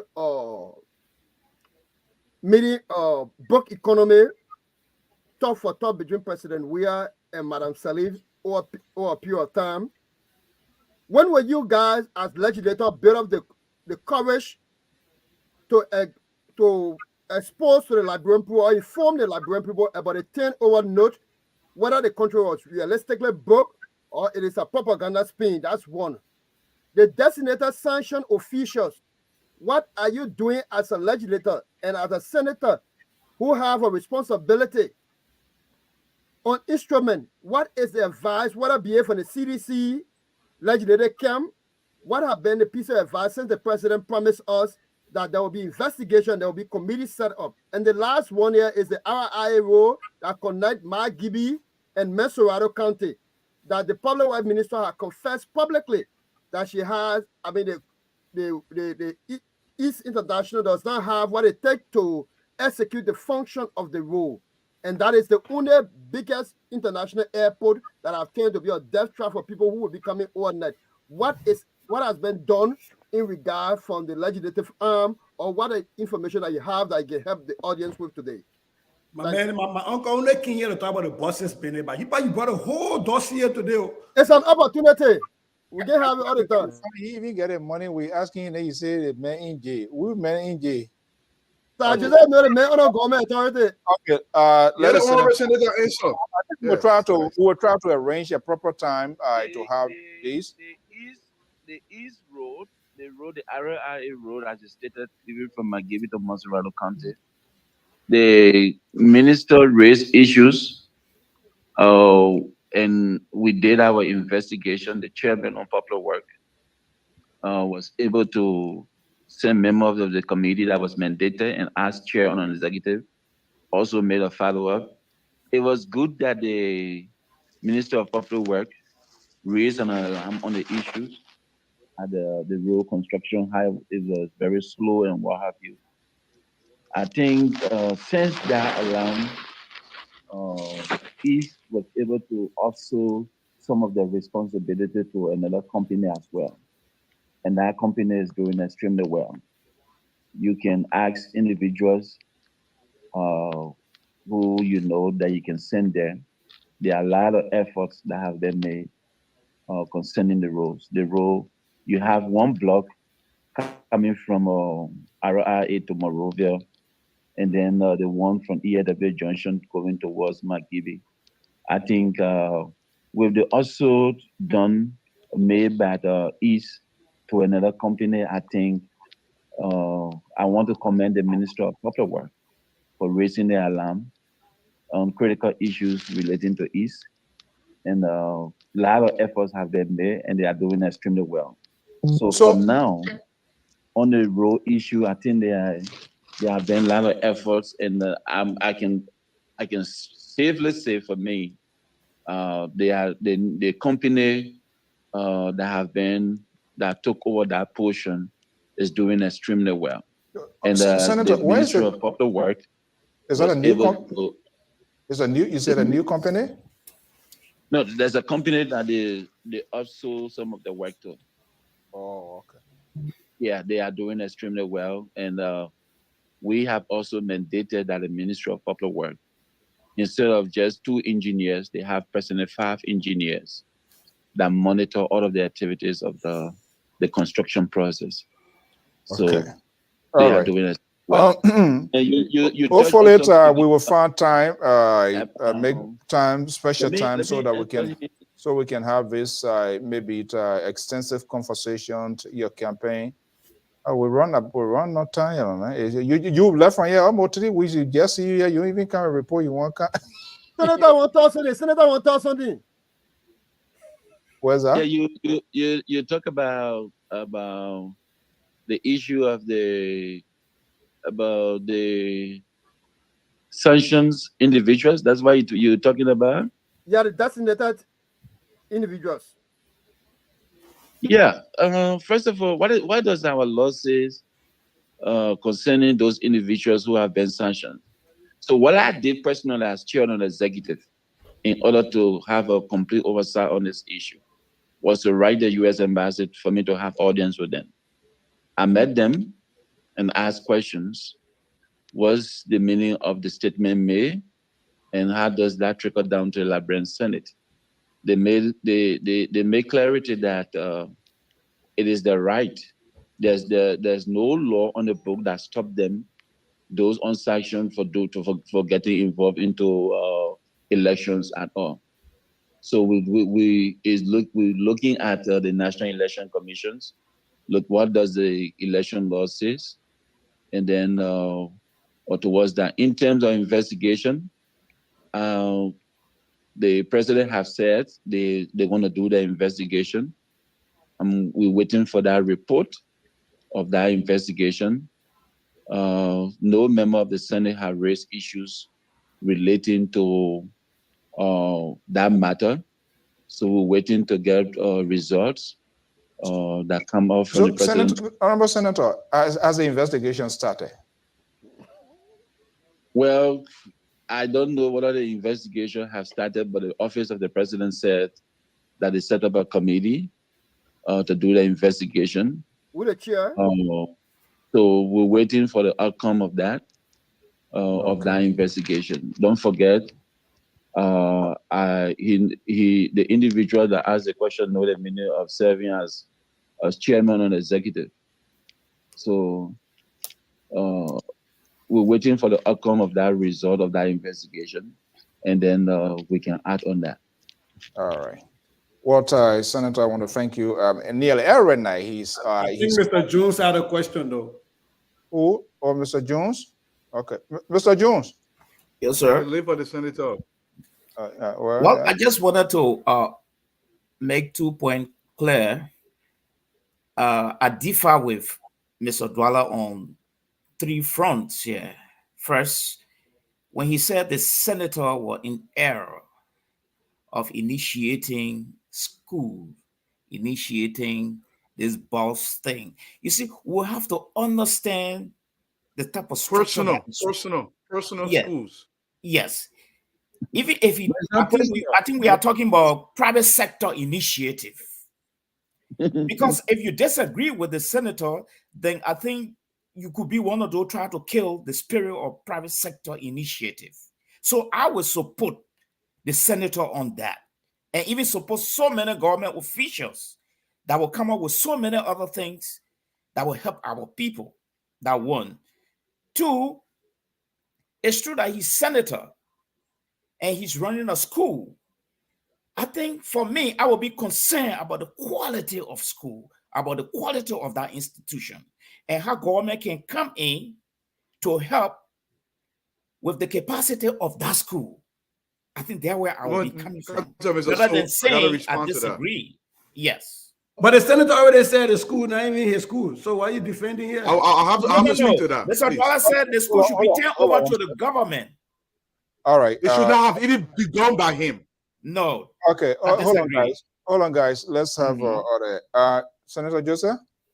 Yeah. Do you have any other thing to say before we'll let you go? Okay, yes. Let me I can say something and go. Since you want me to go, Mr. So. Oh no, I try. We yeah.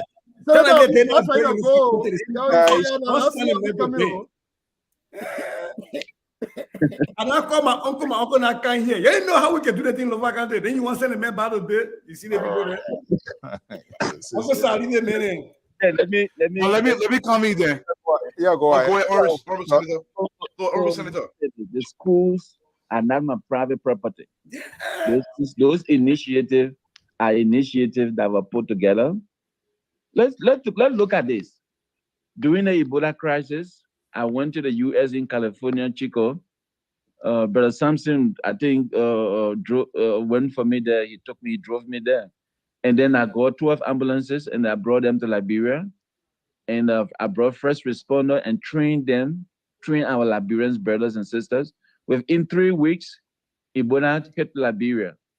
Was it wrong bringing ambulances to Liberia where thousands of persons was dying? No. Where the government of Liberia had only 2 ambulances, I brought in 12 ambulances. Is it wrong for me to bring it? No. We found first responder. First responder was put together and given to an organization to run. Today, first responder is a recognized organization. I'm proud of myself coming up with initiatives that help citizens. I will appreciate that other politicians who want to be, in fact, president or senators should come up with initiatives that will help our citizens. Correct. So those schools, Let me respond, Mr. So. the good thing is that those schools are well supported. The teachers are paid from the church in the United States. These schools have directors. There's no money come to me. Those people are indirectly, they are in connection directly to those individuals. But these are an initiative that I started when I was before becoming a representative. I was a refugee when I started those initiatives. The only thing that they continue today is because I have been faithful with the little things that they gave me. And that's why today, since I'm a senator, they still support me. Is it wrong for me to bring a lot of medical supplies and equipment in the country? It's not wrong. It's right for me to bring them, take them to private hospitals, so give it to them free, take them to a government hospital and help them. I think we should be able to encourage such a thing. So these are initiatives I will always think about, initiatives that will help our citizens when there are laws on the book. I'm chair on executive. All of the laws that come through me, debated when passed, I push them, pass them into law, and then make sure those bills are sponsored when they are passed into law and send it when they are accepted and send them to the executive for signing. So all laws are on the book, but there are also needs to come up with initiatives to help our citizens, not something that I benefit from directly. Nothing is in my name. I can show you the deed copy. I can show you those construction work and everything. In fact, those people doing the construction of the college, they are students that are sent to technical school, NVTC. They learn, they went to school. They went to school there to learn. So I think let's encourage everyone to get involved, most especially those that want to be president or those that want to be vice president or senator or representative. The question we should be asking them, what have you done for our people? What can you do? What have you done will determine what can you do. Thank you so much. Okay. All right. Is it so? I have to respond to that, please. I need the 30 seconds. Let me tell you something the senator does not fully understand. And my brother Molly, I think it's Molly, is your name, that you don't understand. Whenever government officials usurp their function and they start doing what institutions should be doing, they are weakening the state. When Ansel Sonny, the current education minister, when he opens a school, it weakens the public schools in the country. Look, Saye, just to tell you, I'm not benefiting from that personally. That is not true. Benefit can be qualitative and quantitative. It doesn't necessarily have to be monetary. When they say Ebola hero, it got him elected as a senator. So there is a direct benefit. You see, in this country, I can go to my clients and they're taking me out, they're giving me hotel bed. They say, oh, I'm benefiting.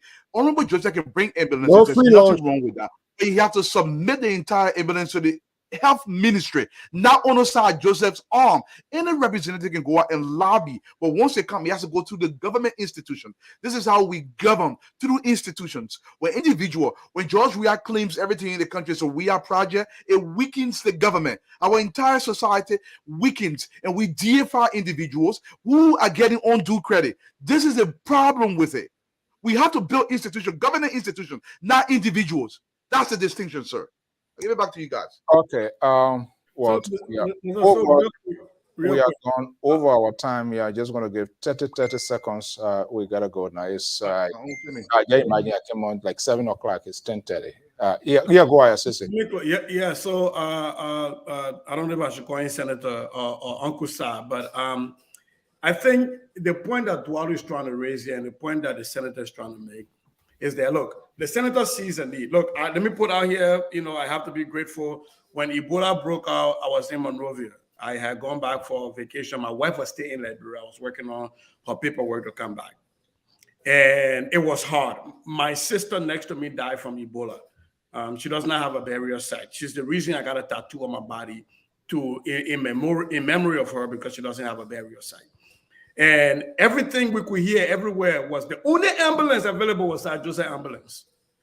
And so I want to say, I see that there was a need, and the senator filled that need. But to Dwalu's point, and the point I was raising, I brought my uncle on, was that these things should be through legislation, should be through the system, the governance structure. I'm not saying that, Saye Joseph, Honorable Senator, you're wrong for providing scholarship for students to go to school. I am not saying, I don't think Dwalu is saying that you're wrong for bringing an ambulance to help our people during Ebola, because I know my sister who died was driven by one of your ambulances. The point we're making is, how do we institutionalize, though? How do we make sure that those things go through governance structure? And to my brother, Mr. Jones, there is a reason in this country politicians put their thing in blind trust, so you avoid conflict of interest. You cannot say that if I sit on a committee of education, I should have an education entity running, and you're thinking that I will not block up the competition. That doesn't make any sense in a vibrant society. But I think the senator is saying that there is a need, and the need has not been met, and he doesn't want his people to die from Ebola. He doesn't want his people to be stranded from transportation. So he's bringing these buses, and he brought the ambulances. And Dwalu's point is that, how do we make sure that these things are legislated for, so that a senator is not doing that, or if the senator does that, it comes through a system. But I think we should frown on this thing where we come here and say, well, everybody should build a school, everybody should invest. That is not a work of lawmakers who are manning the laws that get made. You don't get to pick losers and choosers. If I am invested in agriculture and I sit on the committee on agriculture, definitely I will try to make sure that I block my competitors. That does not help. You have to be very careful. All right. What? Now,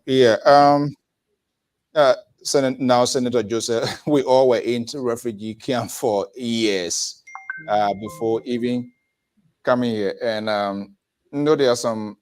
I'm surprised that he got into politics. I don't know why led that decision, but we're all there. And in fact, his connections, I remember vividly well. Lone Star were playing in Sierra Leone.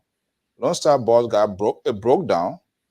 He likes football, and then because the church he was working in, the theater boss went for those guys to come to Freetown before George Weah could make arrangement to go get those players.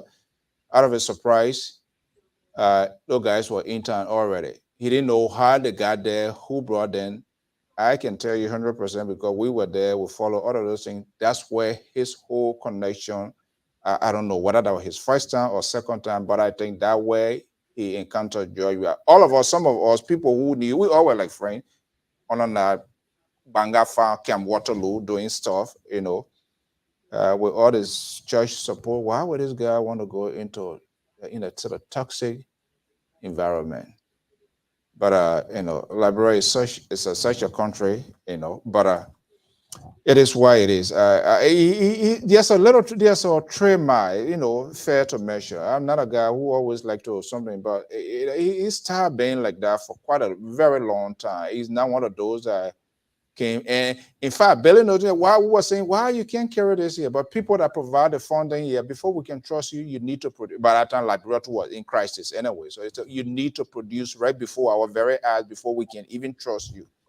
And I think he did it well. That also make us Liberians to be proud, because most of our people, you can't even trust them to do a piece of thing. You give them a little 1 or 2 cents, they run away, or they do other crazy thing that just you can't even comprehend.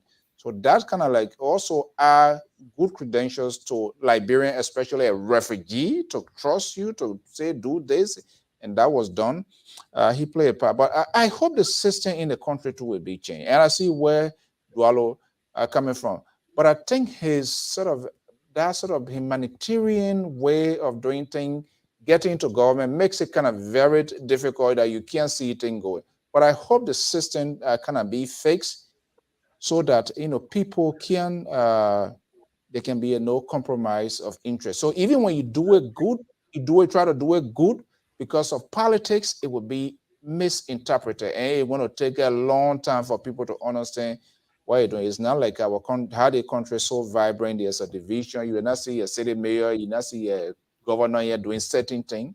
But in Liberia, it's a heavy job, Mr. So the job is so heavy. The senators shouldn't have a time to run trucking companies, schools. This is a heavy job. It requires so much reading. Where these guys find the time from? I'm nowhere. They're not working. But yeah, it's a great guys. That's a challenge we have our society. I mean, let's just be frank with this whole discussion. I want you to understand that Liberia is not a normal society where some of these things should really take hold.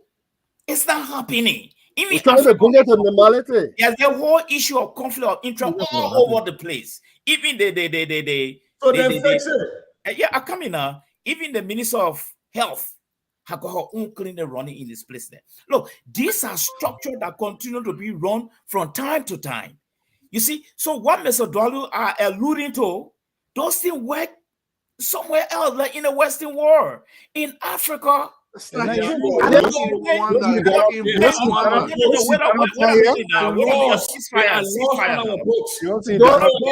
don't know which of the political party is even prepared to address that particular issue, the issue of conflict of interest. It's not our books. No. And we also have the argument that things will improve. That is the structure. That is the design. The God that people pray to, they are not greater than our own God. It is because of system. Simple. But we don't have system. We do have we have a system. Why these things are happening? Let me just Your politician. You say everybody will open school, everybody will open thing, and then you creating a problem. No. I said initiative. You can take private sector initiative and turn it over to government. No. Don't misquote me. I said you can take. No, wait a minute. Yes, I agree with him 100%. Yeah, and you say initiative. that they should be doing it. You can take initiative, build a school as a senator, and turn it over to government. No, you did not say that. You did not say that. You did not say turn it to government. Wow, what did I say? You did not say. You said they should take initiative to create school. You did not end with turn it to government. I said they should take private sector initiative. It was when the senator said you turn it to government. What are you trying to revamp now? You did not say that. No. You did not get me clear. No. Because the system. In the first place, you are fighting against. No. In the first place, you are fighting against initiative. You did not say that. You did not. You were not modifying it after the senator spoke. You didn't say that. No, I came in to correct Mr. Dollar. I said no. You need to take initiative. Let's agree. You did not say no. We will not agree. You didn't say that the tip right there. Initiative. The tip is there. But you guys are fighting against initiative. The senator is taking initiative. What's the big deal with that? Did you say, Mr. Jones? Did you say to be trouble with the government? You did not say that. You did not. I said it. Maybe you did not hear me. I said you can take some initiative as a government official and turn it over to government. You will not rewrite history right in front of offices. You will not rewrite history in front of offices. You did not. Hello. Sisse, you guys gotta listen. Come on. Why everybody? When somebody says something, they said they didn't say it. It is why. But the test right there. How will you rewrite history right in front of us? We can't.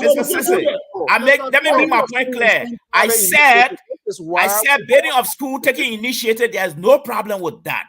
Yeah. What I found problem with is government can come in to make sure these schools are up to date. I even said it. You just saying it now. When you said it initially, you ended with private sector initiative. Until the senator said he's turning it over, now you say it will be turned over to government. I want to tell you, you will not rewrite history in front of us. We are right here. The tips are there. I suppose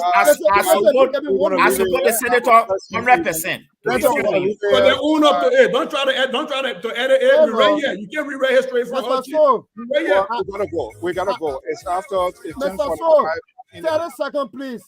We gotta go. Let's just I'm not have the time. We've been here. You just got in 30 minutes. We've been here ever since. I'm begging you. It is journalistic that is senator provided information that you gloss over.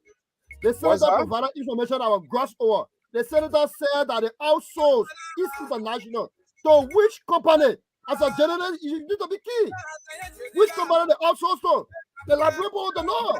Well, listen, it's for the company. We don't I asked the question is yeah, and then new company say yes. So and that's what you say we want to do it. So you expect me to just jacket? Come on, you just come here, you want to come stop you. No, when I just came here today, it doesn't start. I want a simple one. Company A, company B. Why would I have the problem? If you're not sorry, you're not sorry. It is not too much to ask for. Was it?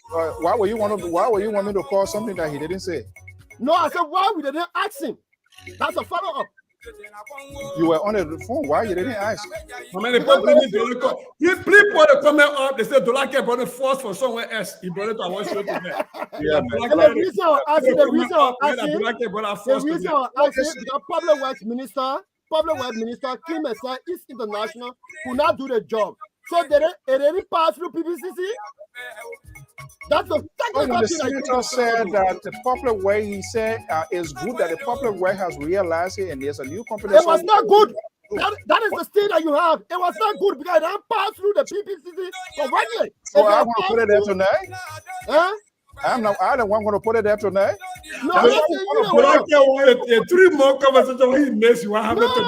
Like that's what you are talking here. He didn't ask me, are you seeing this company now? And he said, yeah. So where's the greeting, guys? Good night. I gotta go. My uncle go to sleep. Senator Joseph, thank you for coming on. Please come back. The next time when you come, we want to know your own internal investigation. All of y'all the same. Police got an investigation, Papa. You trust the police? Investigate criminal matters. According to our law of police. You trust the police? Mama, I see y'all. They want to get to the criminal case with the government and the government take ownership. Okay, my man. Good night.